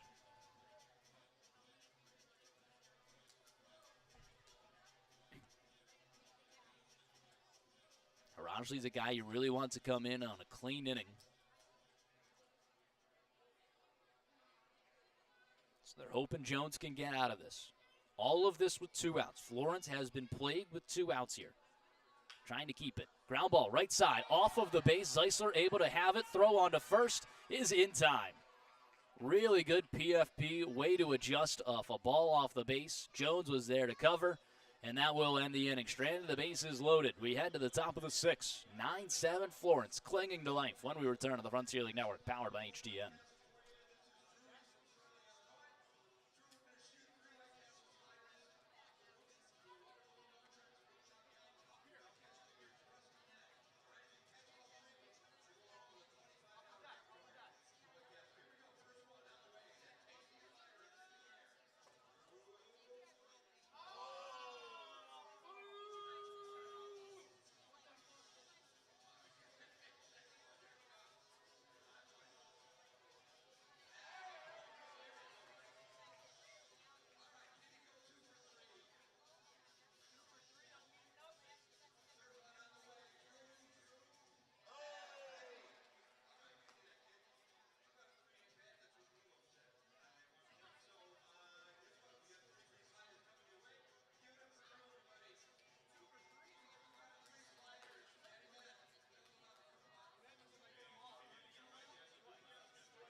Top of the 6th, the Y'alls on top 9-7, looking for some runs. Have not scored since the 2nd.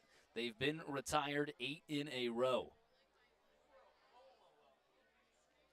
Need to get going on offense, clinging to a 9-7 lead. Beetle with 2 hits today will start things off. A 1-0 count still doing. Petrie, the righty, on the mound. They'll warm up Ferguson. I'm assuming Petrie just facing 1, and then we'll head to the lefty in the pen.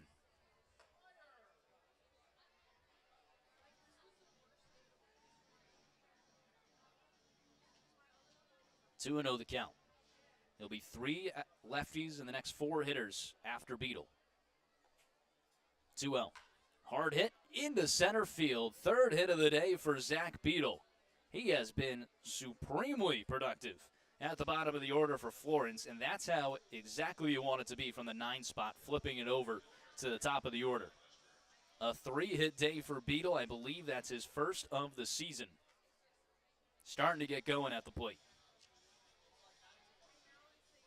Yep. Oh, sorry, second 3-hit game of the season. There you go. He's picked up 6 multi-hit games this year. Rushford's first pitch is in there for a strike. They're going to stick with the righty. Let's see if Rushford can make him pay. That is the lefty at the plate. And at this point, Ferguson has been warming up for about 2 innings. It has been a long time. He's using a lot of pitches in the bullpen. That one misses out. Sergeant Bilko said that last out was a great pickup. I absolutely agree. That was a heck of a bounce off first base, a friendly Florence bounce off first base, because that could have gone wild and brought home 2 runs. 1-1. Connects on the bottom of the zone at 75, 1-2.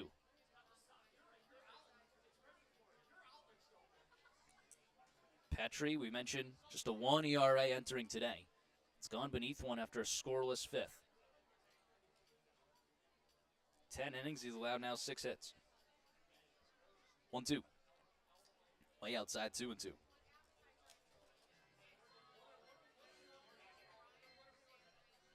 Ahmad Harajli stays warming up for Florence, probably the end of the line for Logan Jones.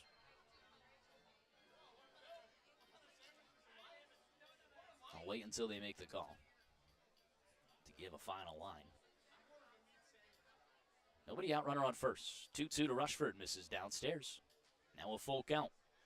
Rushford today 1 for 2. Triple in the first, a walk and a run scored in the second. Scored twice today in the early flurry for Florence, where they scored 9 in the first and second. 6 unanswered from Windy City. 3-2, misses inside. How about that? Single and a walk. Florence first and second, nobody out. Petrie, the righty, stays on against the lefty and lets him on base. And now it's a righty at the plate. No reason to switch. But you better believe if he does, I think even if he gets Blomquist out, it's probably the last batter for Petrie with Zeisler and Bobo waiting on deck. That's the whole reason of warming up the lefty, sitting him down just to face this top of the order. I'm shocked they haven't gone to him yet.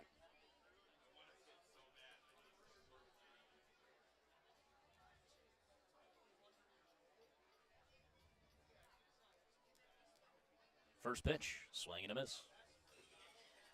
Blomquist today, 1 for 3, an RBI single in the first. Florence needs some insurance. They're on top, just 2. A 9-7 lead here in the top of the 6th.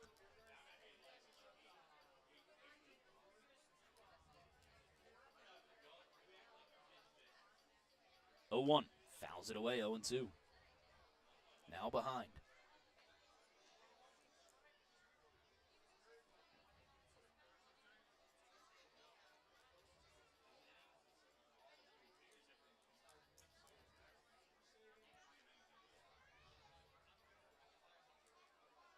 From the stretch, the 0-2 pitch goes chasing. Good afternoon, good evening, and good night. Blomquist down on 3 strikes, down on cage for the second time today. Petrie picks up his first.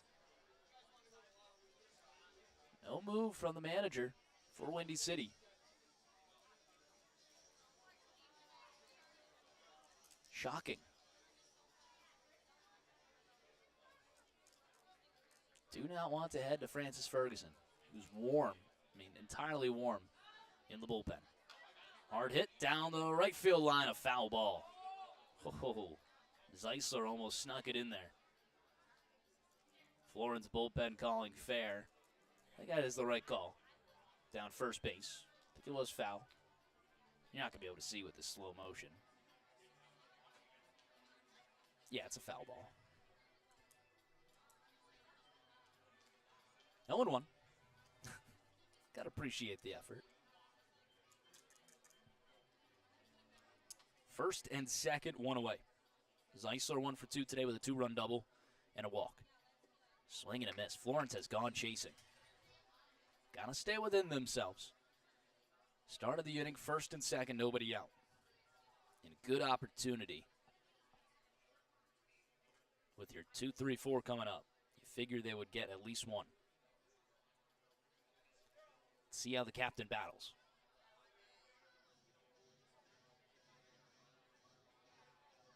Really good shot of him there.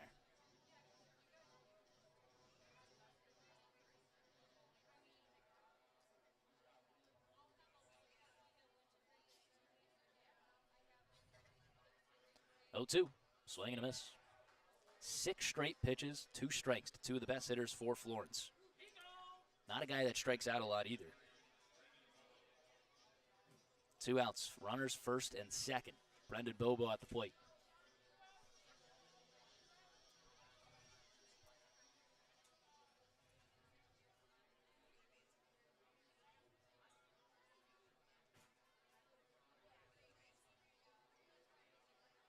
First pitch to him. Swing and a miss. They are chasing this off speed that is just fooling them right now. All of them out of the zone.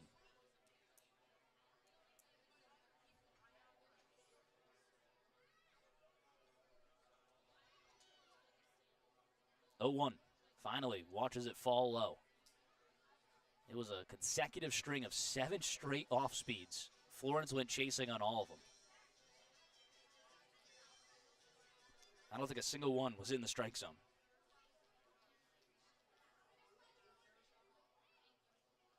Maybe the first one to Zeisler. 1-1. Swing and a miss. Back to the off speed. Breaks inside to Bobo.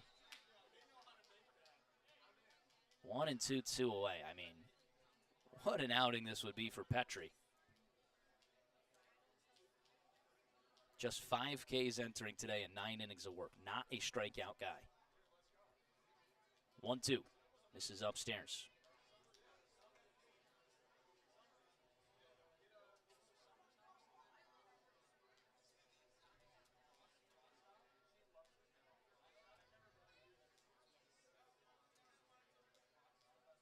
Two to Bobo. Swing and a miss. Back against the wall. Florence goes chasing 3 Ks in a row. Failed to produce a run with runners first and second, nobody out. We head to the bottom of the 6th. 9-7, the Y'alls lead when we return to the Frontier League Network, powered by HTM.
Lee's Famous Recipe Chicken pitching change with a new wing coming into the game. You can pick up the best wings in the tri-state area. Lee's Famous Recipe Chicken, always fresh and never frozen. Michael Sandel will lead things off against the Y'all's new righty, Ahmad Harajli, trying to protect a 2-run lead. Fastball misses inside, 92 miles per hour. Harajli this season has had some up-and-down outings, but has been pretty good since coming back off the IL. Pair of scoreless appearances for Harajli. Danced into a little bit of trouble, but was able to escape. Starts himself off with a 2-0 count here. Again, Michael Sandel, not the guy you want to walk. He was walked last time. Thankfully, wiped away off the bases on a caught stealing from Beetle. That one runs inside and plunks him straight in the helmet. A hit by pitch, leadoff runner aboard, tying run coming to the plate for Windy City. Harajli, 12 innings pitched. He's allowed 15 hits, 8 runs, 9 walks to 14 Ks. A flat ERA of 6.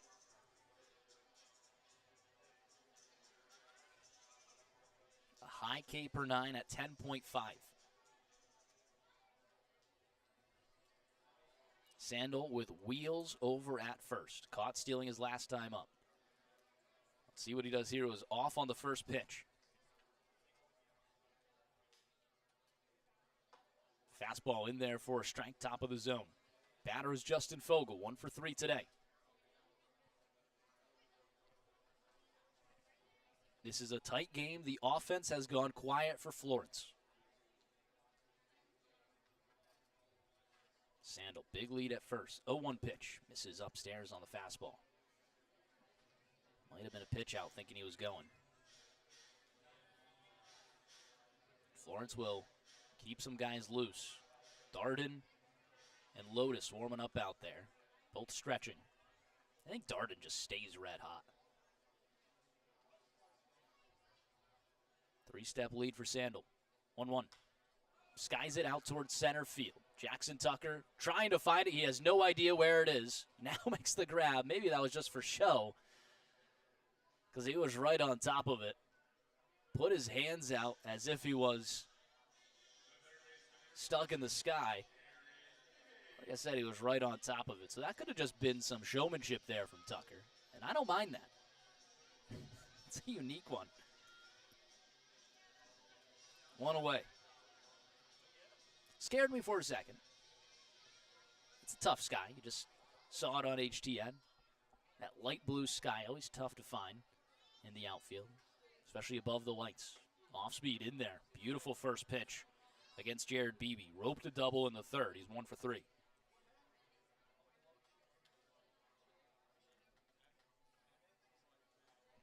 Nine hits apiece for both ball clubs. 0-1. Fouls it away. Bottom of the 6 always brings us our This Day in Baseball History, presented by Furniture Fair. Style, comfort, value, that's the Furniture Fair promise. Visit your local showroom or shop online at FurnitureFair.net.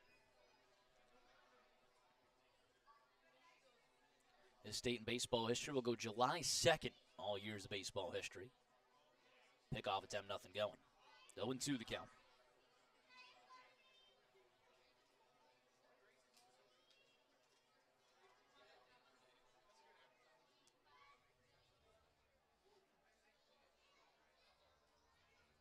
Oh, 0-2. Ground ball left side, fielded off the backhand from Garrett Broussard. He just knocks it down. That'll be a base hit for Jared Beebe. Runners first and second, 1 away. Really tough play there from Broussard, but able to knock it down and keep it just a single. Let's go to 1903, July 2nd, 1903. Jack Dozier, making his debut with the Chicago Cubs, is the first son of a former Major League player to also play in the Major Leagues. How about that? His father, Herm, was a third baseman with Troy, Chicago, and Cleveland before the turn of the century. How about that? 1903, July 2nd. Jack made his debut with the Chicago Cubs.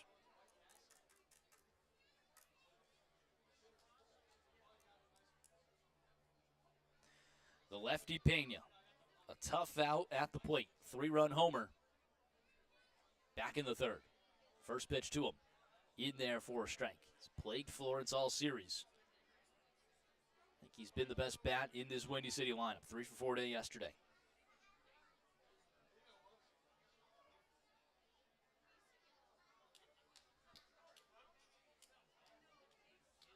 Look at second. 0-1. Punched out towards center field. Jackson Tucker on the run makes the grab. Sandel tagging second to third. He'll be in without a throw. Runners at the corners and 2 away. That'll bring up Victor Cherney.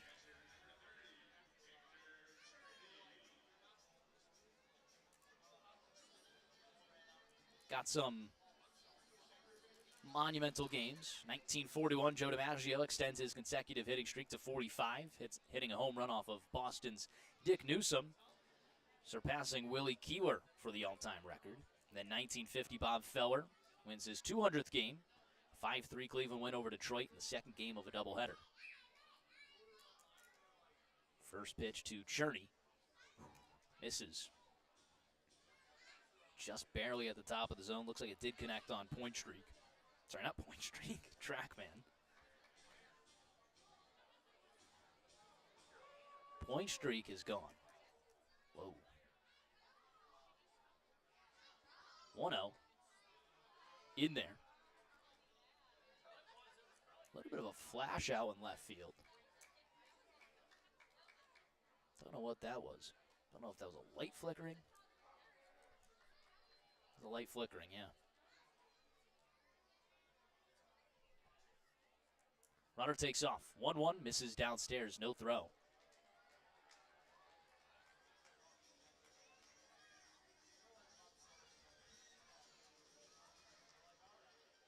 Second and third. That's the tying run in scoring position. Victor Cherney at the plate. I don't think you want to face Darryl Ruiz behind him. Although you have first base open. 2-1 the count. Logan Jones struck him out the last time. All sliders away, and he went chasing. 2-1. Popped it up, foul, and out of play. 2-2.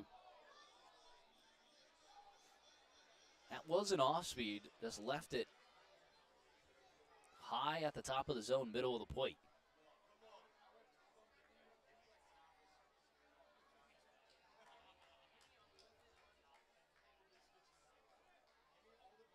2-2. Deuce is wild. Second and third here in the bottom of the sixth. 9-7 Florence lead. Tying run in scoring position for Windy City. A big spot for them. Kick, the 2-2 pitch. Swing and a miss. Got him on the slider outside. Really good spot from Harajli. Another scoreless frame for the big righty. Heading to the top of the seventh. Looking for insurance. It's 9-7 Florence when we return on the Frontier League Network, powered by HTN.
Hooves Hangout Pitching Change. Looking for the perfect spot to relax and open your favorite Pokemon or baseball trading cards. Visit former Reds reliever J.J. Hoover at Hooves Hangout today.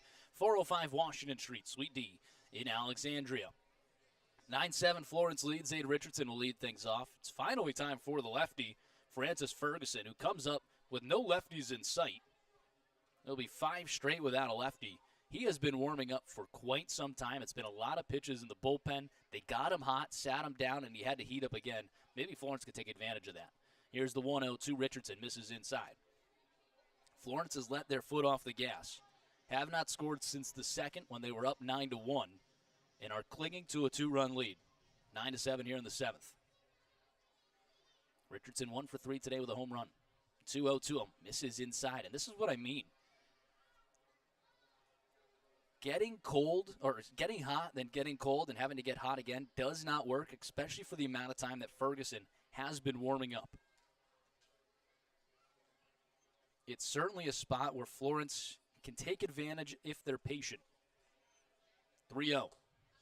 Misses upstairs, a 4-pitch walk to start off the outing. That's huge. Leadoff runner aboard. That'll bring up Jackson Tucker. Ferguson this season, 1-5. 30 2/3 innings pitched, 28 walks to 14 Ks. Whoa. That is an obscene margin in an 8.51 ERA. I can see why they didn't want to go to him. That's his 29th walk in 30 innings pitched. I can see maybe the cautiousness on trying to go to that. But he brings, that lefty reliever. I'm going to assume started this season as a starter. That, earning a decision in 6 outings seems like that would be the case. That seems almost impossible this young into the season. First pitch misses inside. That's 5 in a row.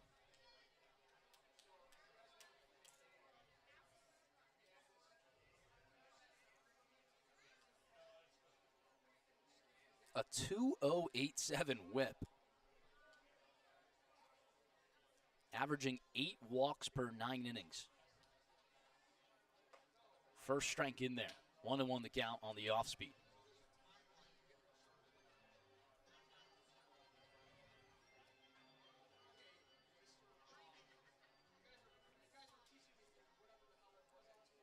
So it is a lefty.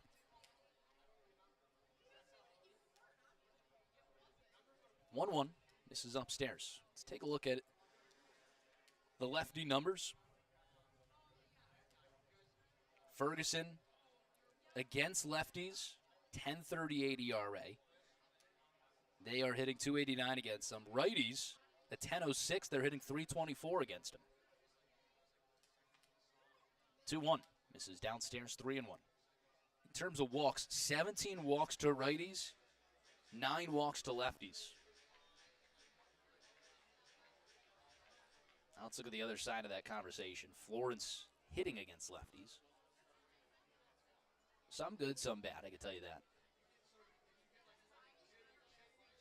3-1, misses upstairs. 5-pitch walk, 4-pitch walk followed by a 5-pitch walk. First and second, nobody out. That'll bring up Garrett Broussard. Florence had this situation in the 6th. They could not move a runner first and second. They struck out their next 3. That was the top of the order, the heart of the order for Florence. Trying to make amends on that will be Broussard, Baker, and Beadle, the 7, 8, 9. 2 very different looks at this situation. 2, 3, 4 couldn't come through. How about the 7, 8, 9? Garrett Broussard. This season against left-handed pitching, hitting .414. First pitch to him is in there for a strike. Almost everyone has to have a green light until they get a strike, or a stoplight until they get a strike.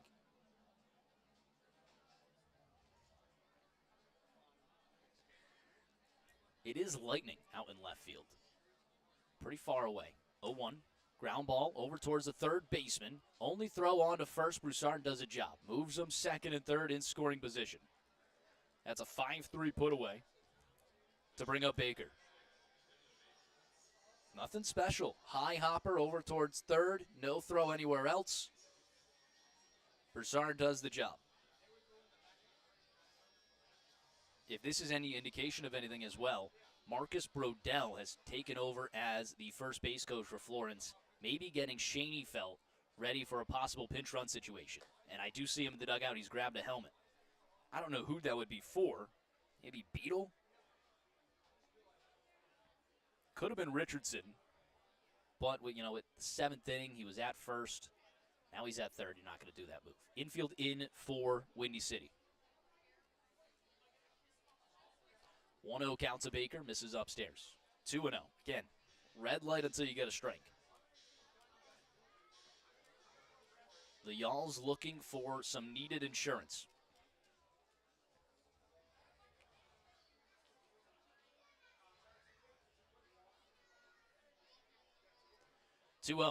Misses outside. 3-0. Not the worst thing for Windy City. I can see them being cautious to Baker. That would load the bases, give them a double play to get out of the inning, and move the infield back. I don't know if that's what they're doing, but it's an idea. Righty already warming up. 3-0, misses outside. 3 walks in the inning from Ferguson. That's kind of his MO, and that's going to be it. Windy City manager already walking out to the mound, and a call to the pen. We'll have a Hoops Hangout pitching change when we return on the Frontier League Network, powered by HDN.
Back in the top of the 7th, your Hoops Hangout pitching change. Go visit J.J. Hoover at Hoops Hangout today, 405 Washington Street, Suite D in Alexandria. It's the right-handed pitcher, Zach Cameron. Saw him back on Tuesday.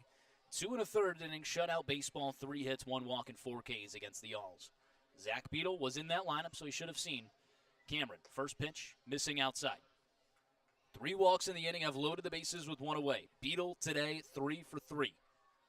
Can he come through for Florence? All this off the back of Ferguson, who goes just a third of an inning, no hits, currently on tap for no runs, but owns all the runners on base. And 3 walks, no Ks.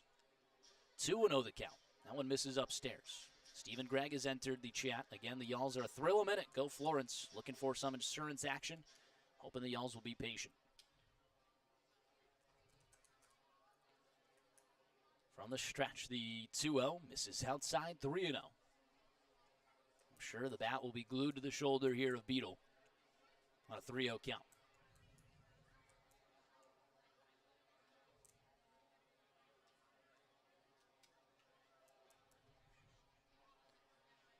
Cameron, middle of the rubber from the stretch, the 3-0 pitch. Upstairs, no good. RBI walk from Zach Beadle. Florence with 4 in the inning have got themselves some insurance. They're on top 10-7. Circle back to the top of the order.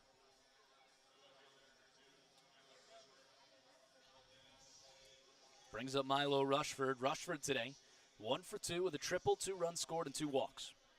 Reached on a fielder's choice back in the third. It's been on base all 4 times today. Big time spot for Rushford. He's picked up 6 hits in the series. First pitch to him. In there for strike. That's the first strike from Cameron. Without a doubt, the red light. Now he'll be swinging freely.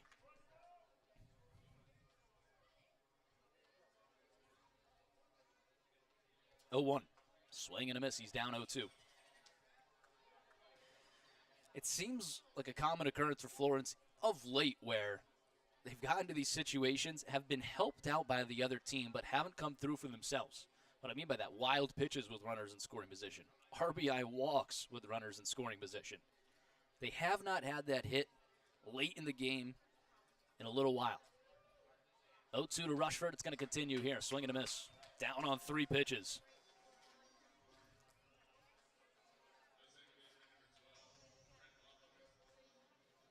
First K for Cameron. Now 2 outs for Blomquist. Blomquist 1 for 4. He struck out his last 2 times up. With runners in scoring position.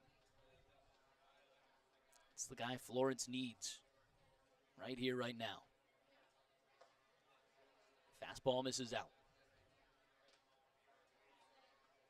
1-0 the count. Bases juiced, 2 away. Top of the 7th, 10-7. Florence lead. Needing insurance.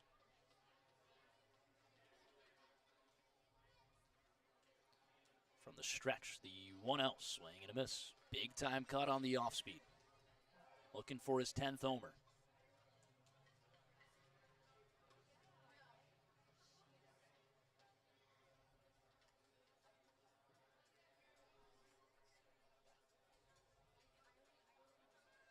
Straight up defense for Windy City here in the 7th. 1-1. Misses out.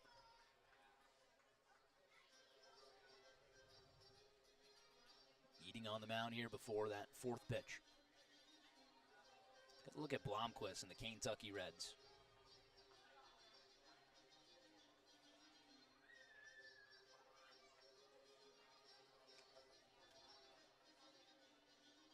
Home plate umpire out there.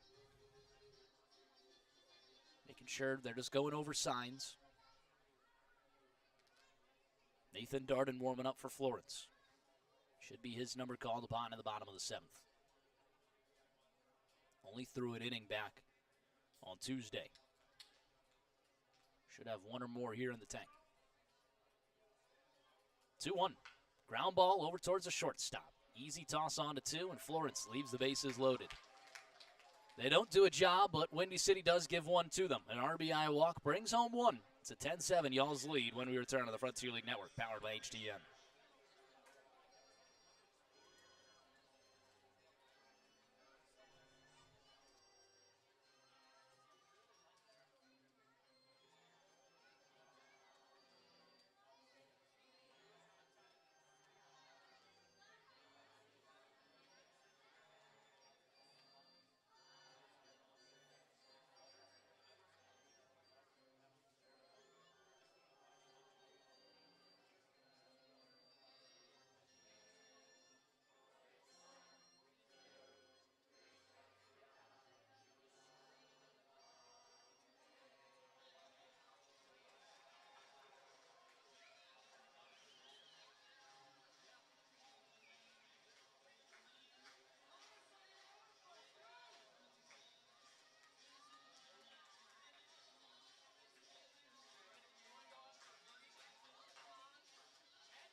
Bottom half of the 7th. Stretch time always brought to you by the Stretch Lab. Their team of highly trained flexologists will give you a deeper stretch than you can ever achieve on your own. Visit stretchlab.com to find a location near you today. Also, Lee's Famous Recipe Chicken pitching change. Nathan Darden is in for Ahmad Harajli. Harajli tosses just 1 inning of scoreless baseball. Keep his scoreless streak alive. Picked up a strikeout to end the outing. A hit by pitch and a walk were the only blemishes. He stranded runners in scoring position. Hit by pitch and a single. Nate Darden, been one of the top relievers for Florence. He's given up runs his last few times, including back on Tuesday against these Bolts. 2-0 to Daryl Ruiz. Misses upstairs. Darden has not been a high walk guy. Just 3 walks in 14 innings for Florence. Right now down 3-0 to Ruiz. Inning pitch, 2 hits, 1 run. No walks and a K back on June 30th against Windy City. 3-0. In there for a strike, top of the zone. The Alls with a big opportunity in the 7th. Could not get much across. Ran to the bases loaded. They were only helped out by the Windy City pitching staff. No hits in the inning. 4 walks. 3-1. Misses at the top of the zone. 5-pitch walk puts the leadoff runner aboard. It's the 3rd time Ruiz has walked today. Now it's Liam MacArthur, who's picked up 2 hits and a 2-for-3 line with 2 RBIs. Florence will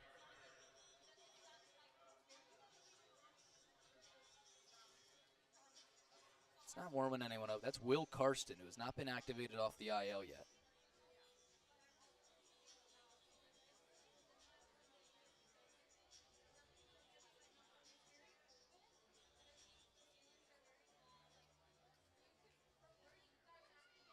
Toby Hall's going to go talk to Darden early.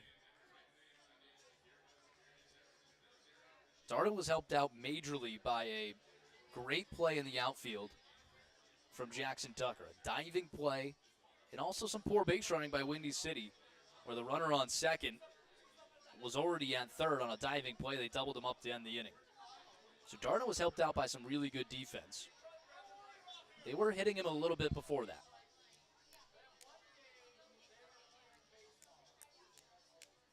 Liam MacArthur is the batter. A lefty.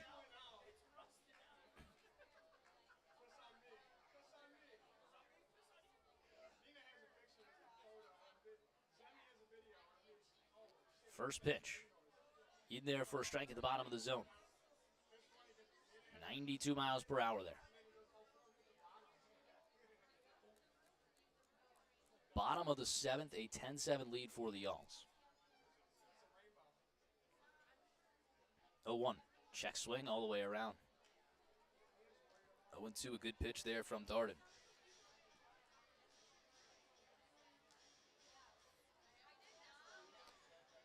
Darden, 3 saves and a 4.56 ERA at Lamar this season. 25 games, 25 2/3 innings pitched. Was a 1-inning reliever all this season. 0-2, fouls it away. MacArthur stays alive on the off-speed. 31 Ks to 17 walks at 10.9 K per 9.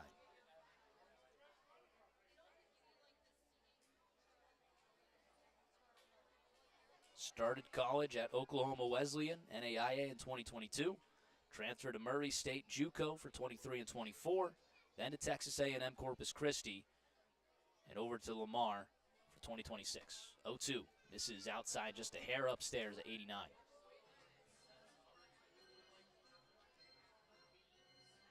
Five collegiate seasons, a 6-7 record, 14 saves, 81 appearances, 117 innings pitched. 5.22 ERA collectively. 1-2, check swing all the way around. A strikeout of Liam MacArthur as he gives himself up at the plate. 1 away. First K of the day for Darden. It's the 3rd on the day for Florence pitching. Take another look at this off speed. It's downstairs. MacArthur absolutely breaks the path.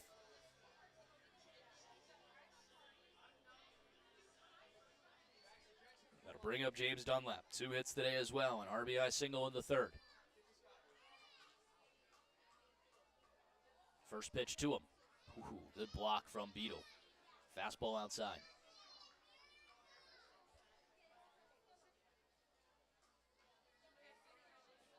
Darden 128 Ks and 117 innings pitched collegiate ball.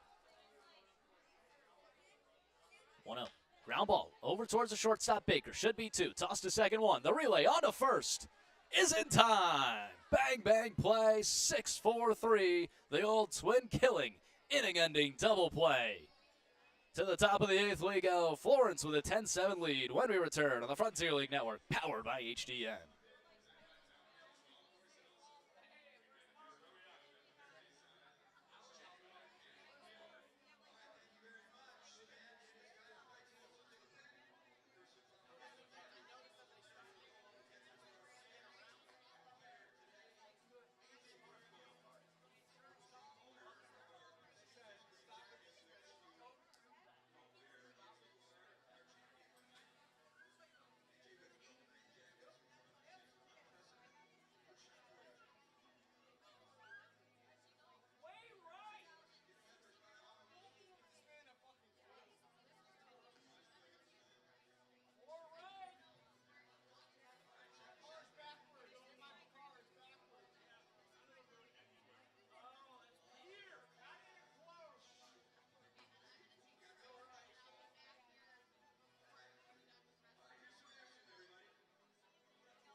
The Y'alls looking for some insurance. A 10-7 lead. The captain will lead things off for Florence. Still Zach Cameron on the mound for the Bolts.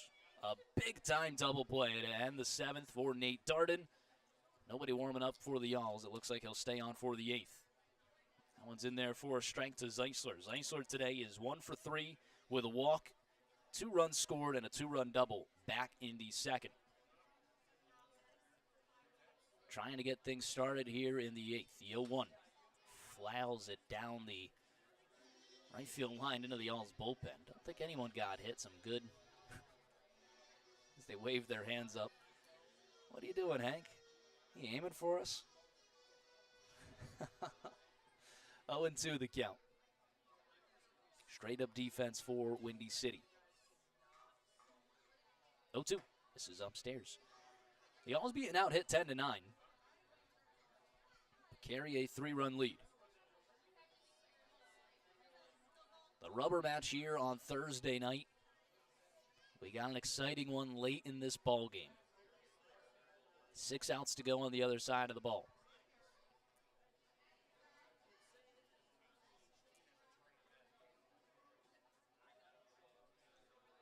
One-two. Swing and a miss top of the zone. Zeisler down on strikes for the 2nd time today. That's the 2nd K for Cameron. Starts off the 8th in his favor. That'll bring up Brendan Bobo.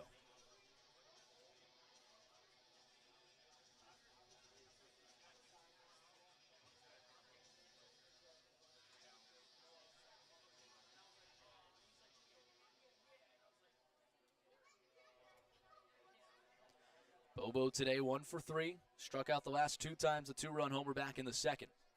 No doubt about it from Bobo. That was his 11th crank of the season. Also had a hit by pitch in the 1st. 1-0 the count.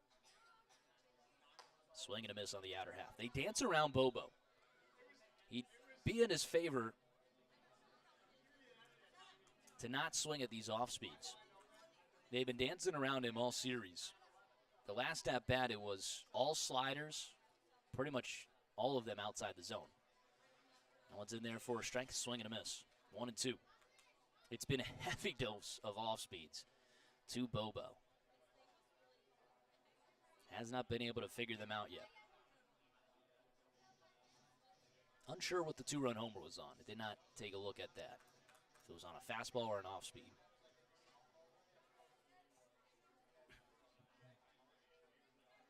1-2. Swing and a miss. Back-to-back Ks. Second time the 3-4 of Florence has gone down on strikes in a row. 2 outs, bases empty for Richardson. 4 outs to play with for Florence. 3 runs, almost too close. Too close for comfort.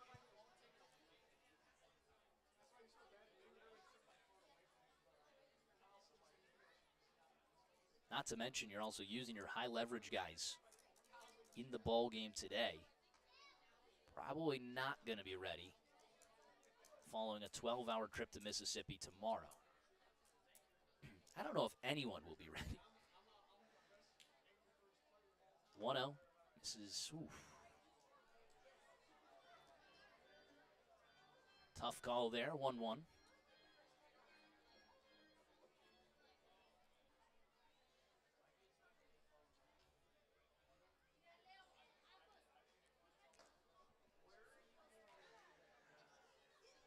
Slatum is there from Richardson. 1-2 the count. 2 away. Cameron trying to strike out the side. Richardson will call time. Yeah, that's myself included. I don't know if anyone would be ready. Gonna get in around noon tomorrow.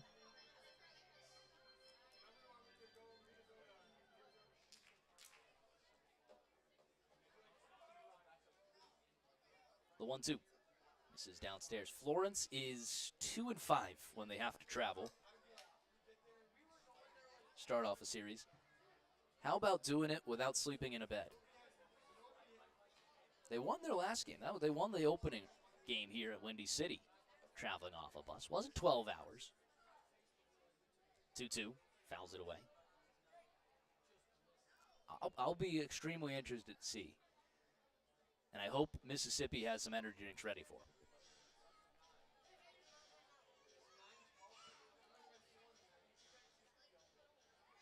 Sleeping on the bus is extremely hard. If you've ever been a part of professional baseball, you've been through it. 2-2. Skies at foul.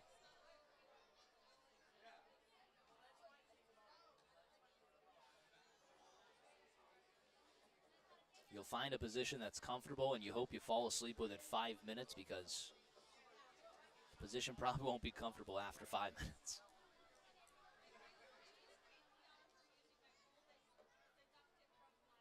Two. This is downstairs. Full count.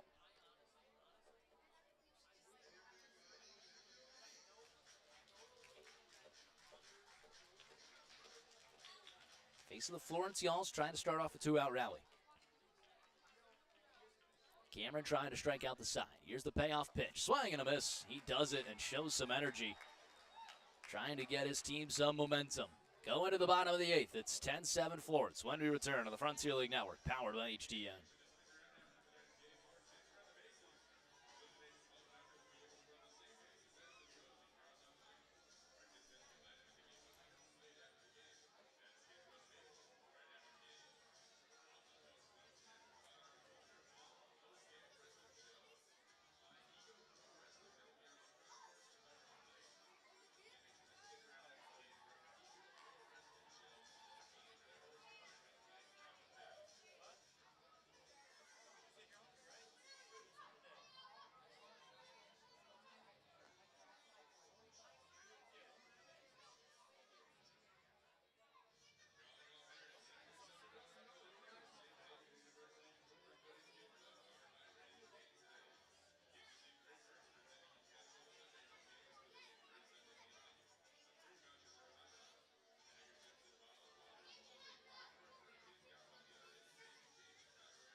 Bottom of the 8th, it's a 10-7 Florence lead. Josue Urdaneta will start things off. It's the bottom, followed by the top for Windy City. 9-1-2. Nate Darden still on the mound for Florence.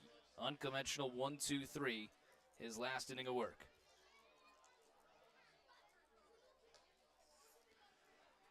First pitch and all speed in there for a strike. You know what time it is here in the bottom of the 8th. It's time for our Rip That Pack segment.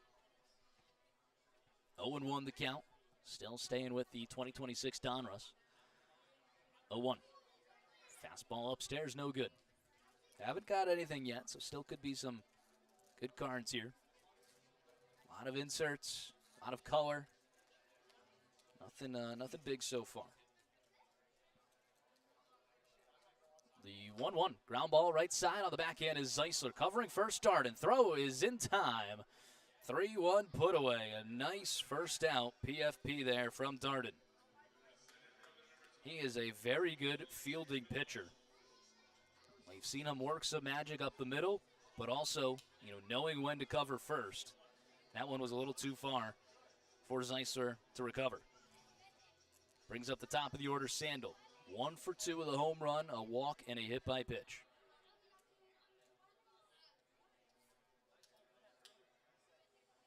Starting off, Rip That Pack with Colt Keith. We have a decent card in the back here. 1-0 the count. Colt Keith, second-year veteran for the Detroit Tigers. Having a decent season.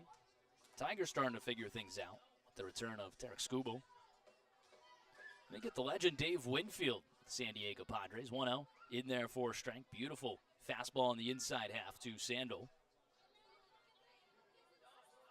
Heston Kierstad, is a big-time rookie for the Orioles. I don't think he's really panned out yet. 1-1. Misses outside. How about the Orioles overall, though? Just prospect after prospect, yet still in a losing season right now, I believe. 2-1. Hard hit into left center field. That's got to drop in for a single. Milo Rushford will field that in the gap. Hold Sandel there. His second hit of the day. Runner on first and 1 out for Justin Fogel. Darden's first hit allowed. Strikeout and a walk for Darden so far, across an inning and a third.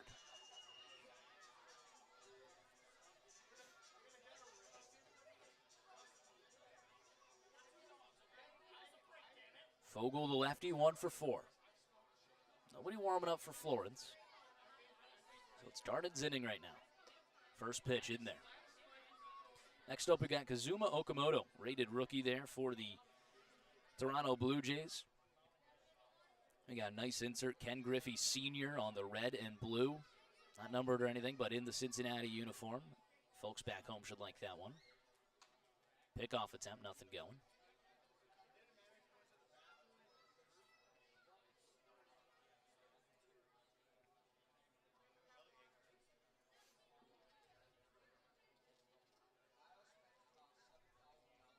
Couple flyouts to the outfield from Fogel. Last 2 times up. 0-1, swing and a miss. Vladimir Guerrero Sr. with the Anaheim Angels.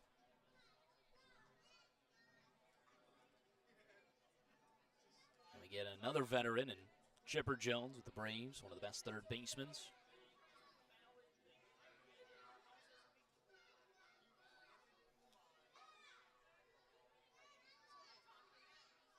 0-2. Swing and a miss. Got him on the outer half. Off speed at 85. Second K of the day for Darden. There's 2 outs in the 8th. Brings up Jared Beebe. 2-hit day for him.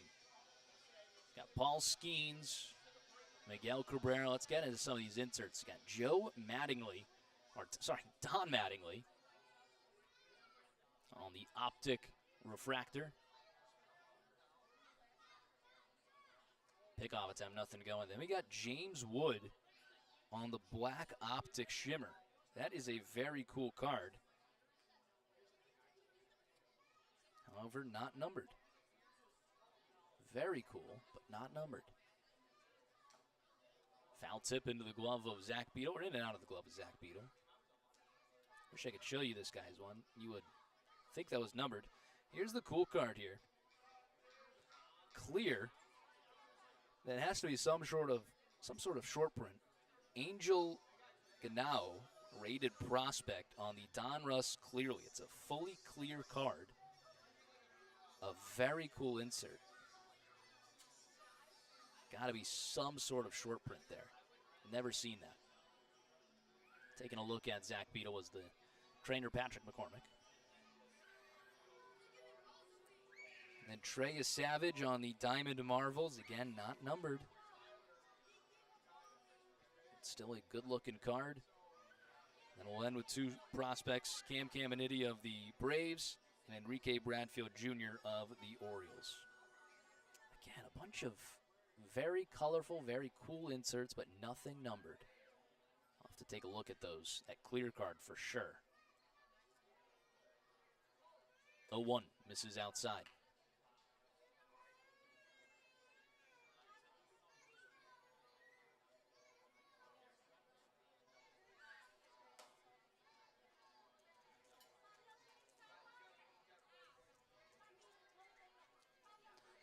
That'll do it for our Rip That Pack segment here at Ozinga Field. Ground ball up the middle, over towards the shortstop. Baker fields it. Throw on the run is in time.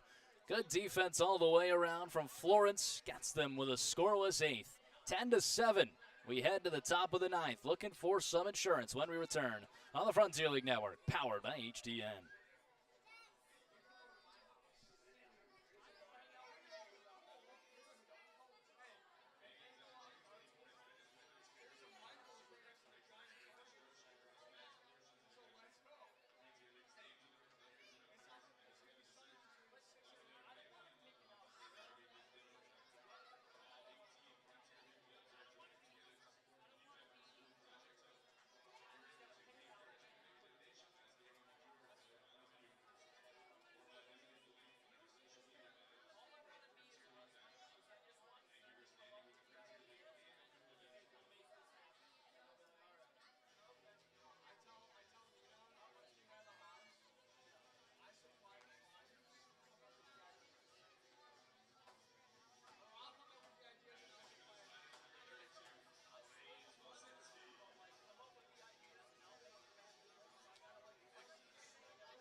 Top of the ninth, Florence on top 10-7. Jackson Tucker will lead things off. It's a Hooves Hangout pitching change in for the Thunderbolts. Blake Wilczynski, who we saw back on Tuesday. 10-7 lead for the Yawns, looking for some insurance.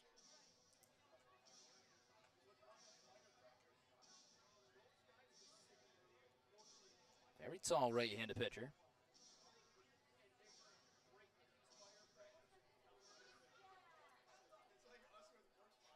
0-2 the count to Tucker. Today is 1 for 3 with a home run and a walk. 0-2. Bounces in the dirt.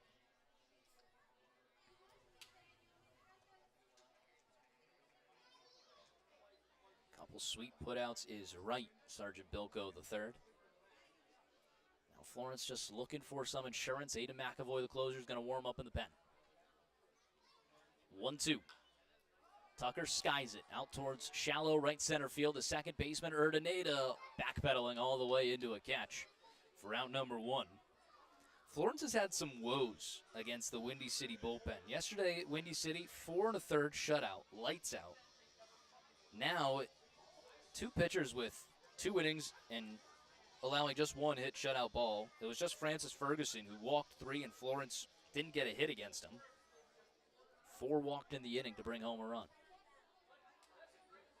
So now you're at 2 2/3 innings, just 1 run. I'm sorry, 4 2/3 innings. There's 1 run against the Windy City pen after 4 1/3 scoreless yesterday. Certainly have had Florence's number. 0-1 the count to Broussard. Broussard today 0 for 4, looking for his first hit. Fouls it away.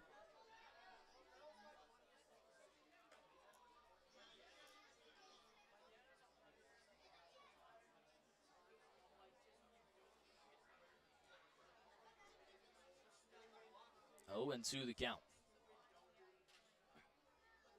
0-2 pitch, fouls it away again, stays alive.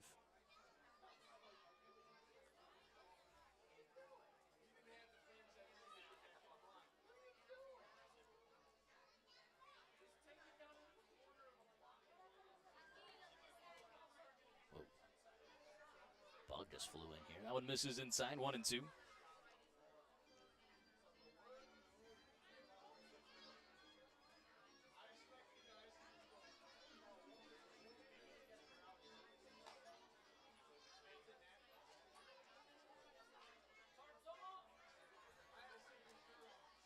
One, 2 to Broussard. This is downstairs, 2-2 the count.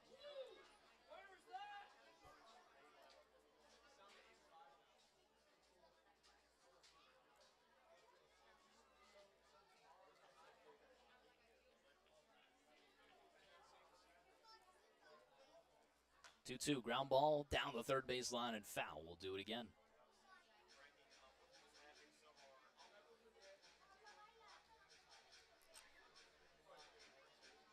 Logan Jones would qualify for the win right now. Getting into the 5th, 2 1/3, scoreless, 3 hits, 2 walks, and a K. Off the back of Zach Westcott. 2-2, fouls it away. Broussard with a good at-bat. As long as the score stays that way.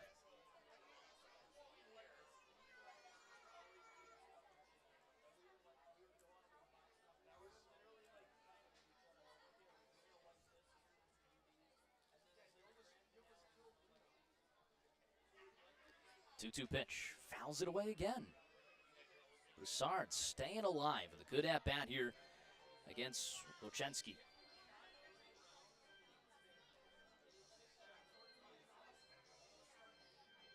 Florence will send Casey Bargo to the mound tomorrow. Hoping to put together back-to-back quality starts. 2-2 to Broussard, misses downstairs. He's worked himself a full count. What an at-bat. Really good at-bat here from Garrett Broussard.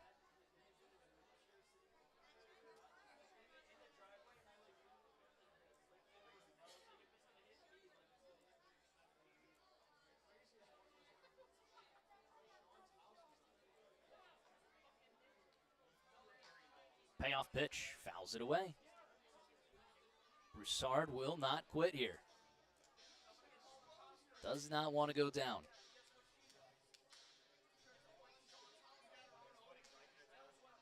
Should be Aiden McAvoy's inning as he's getting warm for the bottom of the 9th.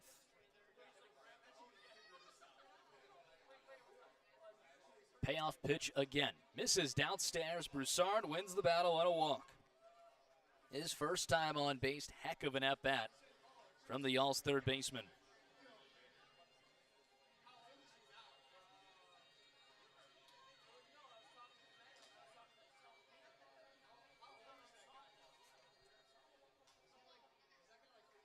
Three-run lead for Florence. It's Dylan Baker, who's 0 for 2 with 2 walks. Runner on first now in Broussard. First pitch to Baker, swing and a miss, top of the zone.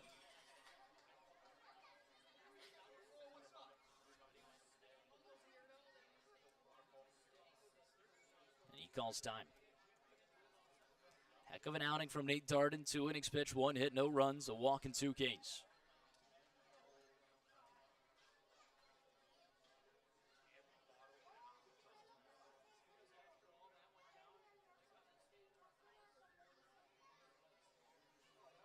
Oh, 1 to Baker.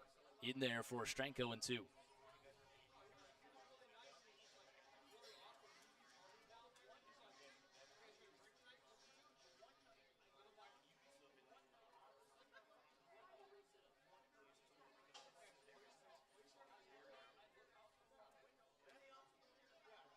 Oh, 2 pitch. Ground ball, left side. Diving stop. No throw anywhere. A single for Dylan Baker.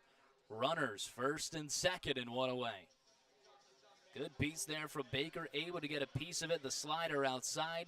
Puts it in a deep enough hole for the shortstop Dunlap to just be able to slide and have no throw. A walk and a single. First and second. 1 away for Zach Beadle.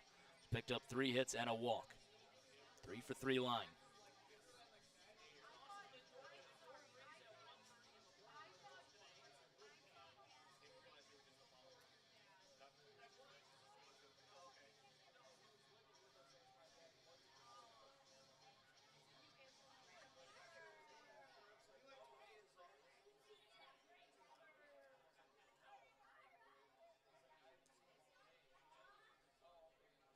Beadle, 3 singles.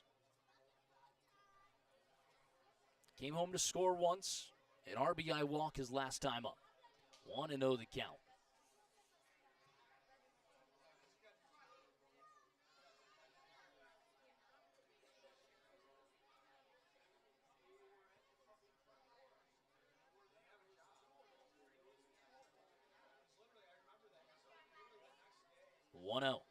Off speed, in there for a strike. Trying to win the series against Windy City. Would be amazing to do so before heading into what's going to be a tough 2 days against Mississippi.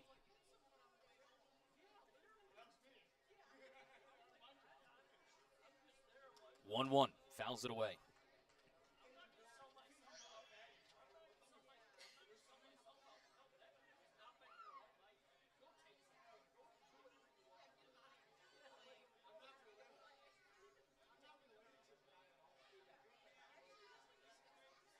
Sergeant Bilko III said, nice job, Garrett. Stephen Gregg says he has the rally cap on. The 1-2. Misses downstairs, 2-2. 92 miles per hour on the fastball down low.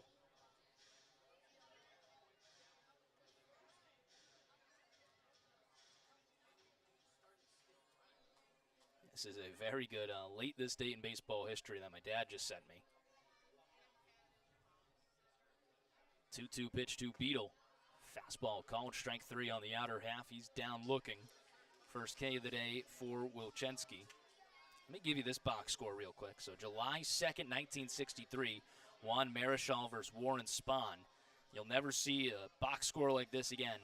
Marichal goes Marichal goes 16 innings. 8 hits, no runs, 4 walks, and 10 Ks, tossing 201 pitches. Rivaled by Warren Spahn, 15 in the third, 9 hits, 1 run, 1 walk, and 2 Ks. He threw 227 pitches. You do not see that in baseball anymore. 227 pitches, that's more than you see in a wiffle ball game. That's wild. 16 innings pitched, 8 hits, no runs, 10 Ks, just to be out-dueled. 1-0. In there for a strike to Rushford. Struck out swinging his last time up. 1 for 3 day. Triple, 2 walks, 2 runs scored. As a runner in scoring position, he's picked up 6 hits. That was a 1-0 loss for Warren Spahn. Man, that's a great this date in baseball history. 1-1, fouls it back. 1-2 the count. Florence has had their woes with runners in scoring position. Not as many left on today, but still missing opportunities in the 3rd, 6th, and 7th. Leaving 2 in scoring position in the 3rd, 1 in scoring position in the 6th, and the bases loaded in the 7th. 1-2 to Rushford. Hard hit up the middle, off the pitcher. It moves over towards first. Rushford beats it through. He slides in. And what a play that was. Good rebound there from Wilczynski. Did not want to be denied. Keeps this just a 3-run Florence lead. Aiden McAvoy comes in looking for his 11th save of the season when we return on the Frontier League Network, powered by HTN.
Bottom of the 9th, Florence clinging to a 10-7 lead over the Windy City Thunderbolts. It's the closer, Aiden McAvoy, as your Lee's Famous Recipe Chicken pitching change. McAvoy off the back of Nate Darden. 2 scoreless innings, a 1 hit, 1 walk, and 2 Ks. McAvoy looking for his team high and league high 11th save of the season.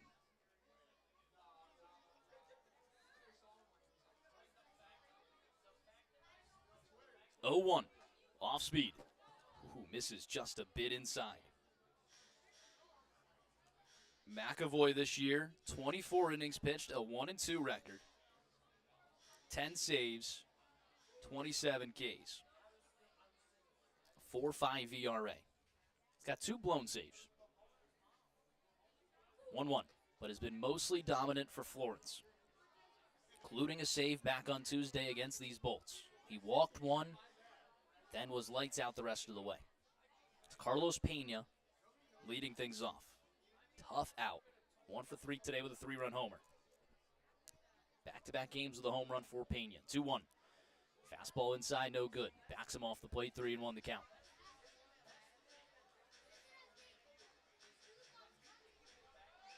Said it before, McAvoy, said it on Tuesday. McAvoy has started some of his outings with a runner on base and then has been dominant after. That was the story on Tuesday. Let's see what he does here. 3-1, fires right in there for a strike at 92.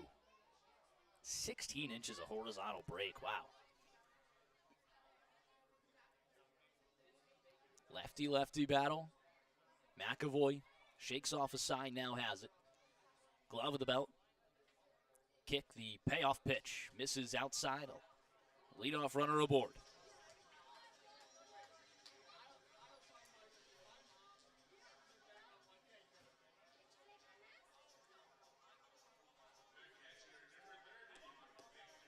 Brings up Victor Cherney.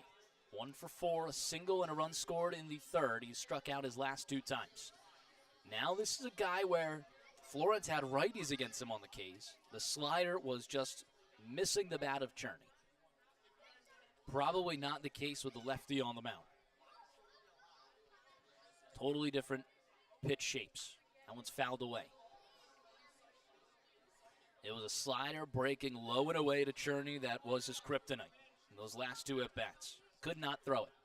Could not hit it. Nick Castellanos, the 2023 playoffs. Throw it 10 times, wasn't hitting it. I'm a Phillies fan. 0-1, swing and a miss. Off speed downstairs at 83. It's like just a changeup there from McAvoy. Runner on first, nobody out. 0-2 count. Can they strike out Cherney again? Maybe some high cheddar.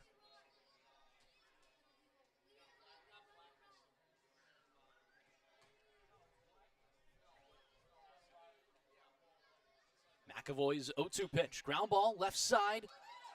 Diving play from Baker keeps that to just a single in the infield. What a stop from Baker, but that brings the tying run to the plate. Hang on to your hats.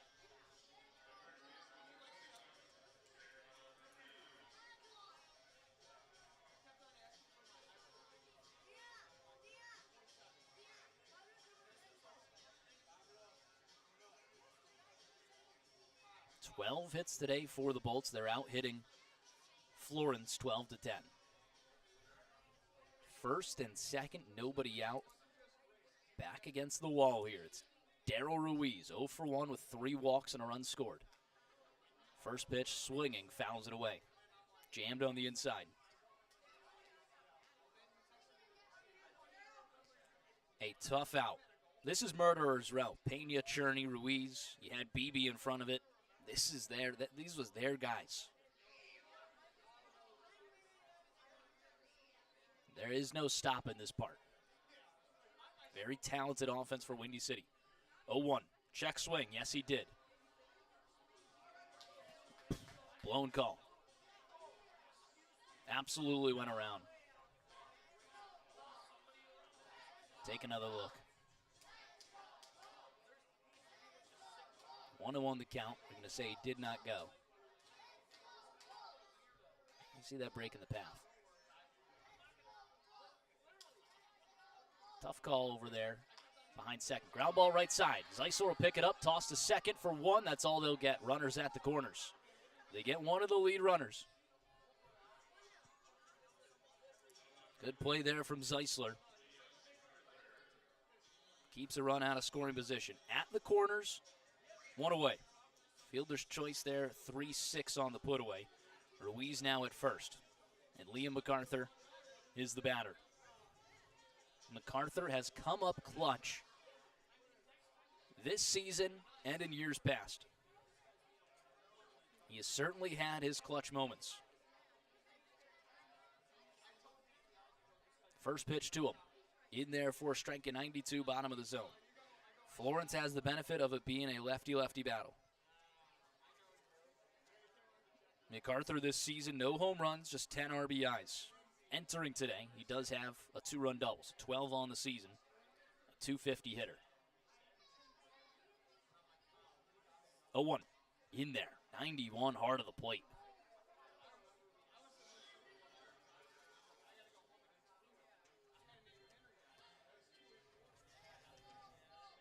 MacArthur this season against left-handed pitching, an .095 average.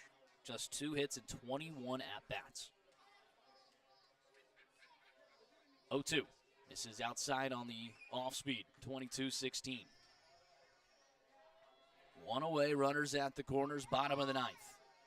McAvoy in for the opportunity to earn his 11th save on the season. Lightning still in the outfield. Kick the 1-2, off-speed. Called strike 3, bottom of the zone. McAvoy tosses the banger, 2 away. puts down MacArthur looking. That'll bring up James Dunlap, 2 for 4 day.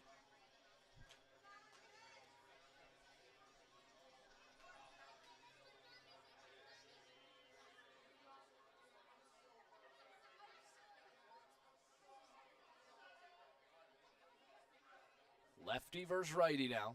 Dunlap an RBI single in the third. First pitch, hard hit, that's another RBI single. Ruiz gonna stay put at second. It's a 10-8 ball game. Tying run on base. 3-hit day for James Dunlap in the 8th spot. First pitch swinging against McAvoy. It was 92 low. That'll be an earned run against McAvoy. They're going to pinch hit Robbie Ayers for Josue Urdaneta, who was 0 for 4. Robbie Ayers, a good batter.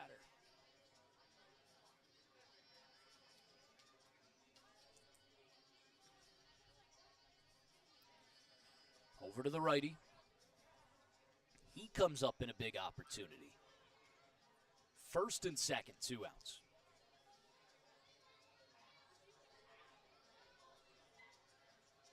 As it stands right now, Florence being out hit by Windy City. The Yalls won a very close 13-12 game where they had 2 times less the amounts of hits of Windy City. Windy City had 2 times the amount as Florence. First pitch, way outside. Got to keep everything in front here if you're Beetle. Cannot allow that runner on first to get into scoring position to tie this game up. Robbie Ayers this season against lefties, 263. 2 homers and 7 RBIs. 5 for 19. 285 hitter on the season. Both his homers against lefties. 1-0. Missing inside at 82. Do not want to get to the top of this order. Sandel, one of the best hitters across the entire league. He's 2 for 3 today already with a home run. 2-0. In there. Needed that from McAvoy.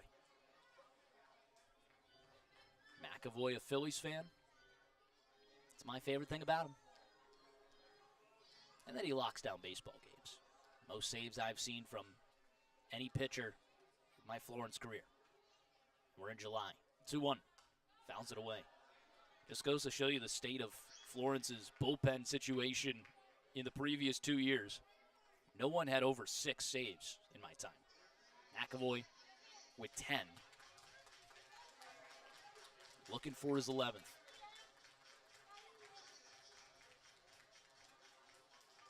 Looks like he's got a custom glove, too.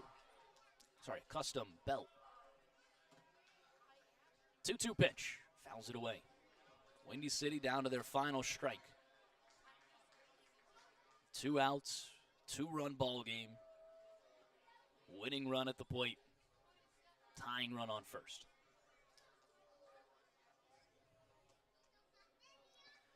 This is for the series, the rubber match. Here at Ozinga Field, Crestwood, Illinois. McAvoy. Stretch. 2-2 pitch. Fouls it away. Just gets a tip. 83, top of the zone on the off speed.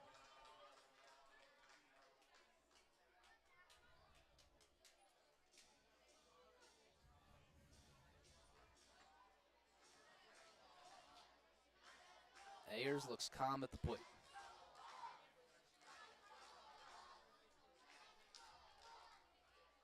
McAvoy poised on the mound. Glove of the belt. 2-2 again. Fouls it away. Just gets a tip. What a battle. Every pitch that he fouls away, it's another one that he's able to calculate.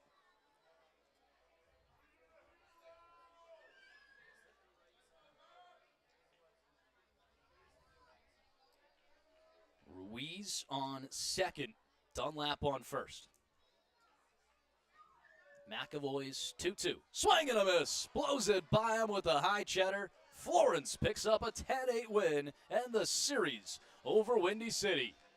McAvoy's 11th save on the season, and Logan Jones gets the win in relief. What a win for Florence. A gutsy game against Windy City. Get just what they need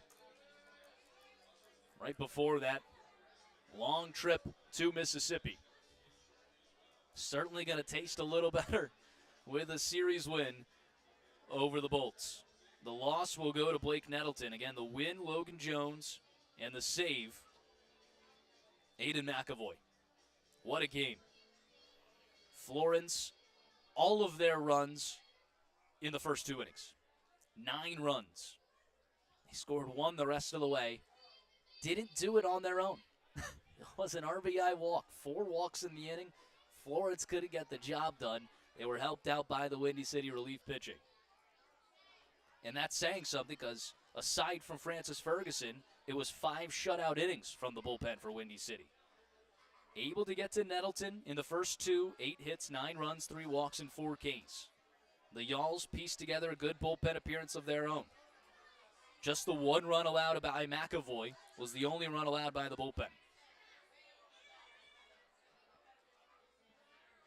That was 2 hits, a walk, and 2 Ks for McAvoy, allowing the 1 run. Logan Jones, 2 1/3, 3 hits, shutout, baseball, 2 walks, and a K. Ahmad Harajli, 1 scoreless inning with a hit and a K. Nate Darden, 2 scoreless with a hit, a walk, and 2 Ks. McAvoy picks up the save, allowing just 1 in the 9th and earning his 11th save, a league-high 11 for McAvoy. Wow, what a game. Like I said, the offense did not do much after that. 3 hits on the day from Zach Beadle. Saw the long balls early. 2-run homer from Jackson Tucker. A 2-run crank from Brendan Bobo. And Zade Richardson went back-to-back with him for a solo shot. 2-run double from Zeisler. He was 2 for 4. Brett Blomquist with an RBI early. 1 for 5 night. Milo Rushford with a triple and a run scored.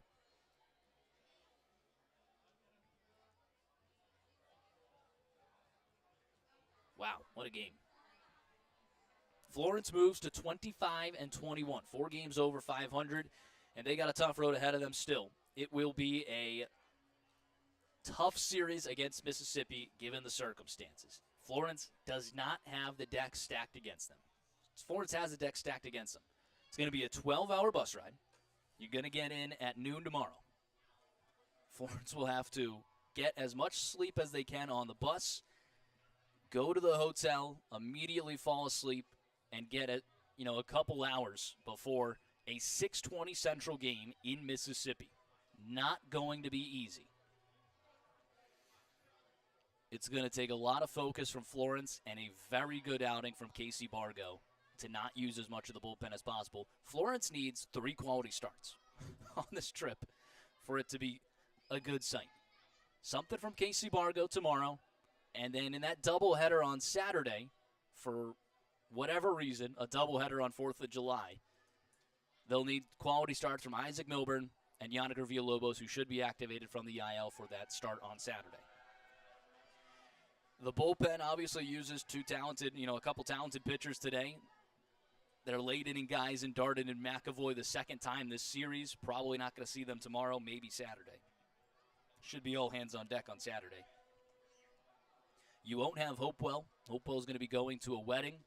So Florence will be down to Whitesell, Phelps, Lotus,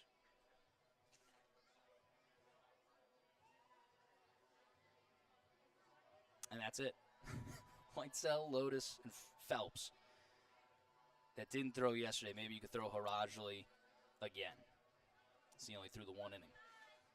So we will try and piece it together.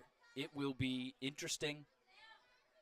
And whatever you get out of it, at least you got the series win here at Ozinga Field. And who knows what you get tomorrow. I think we need about 26 energy drinks. Make it 30. 1 for each player in the rotate. 1 for each player on the roster. 1 for me. 1 for the athletic trainer. And 2 for the coaches.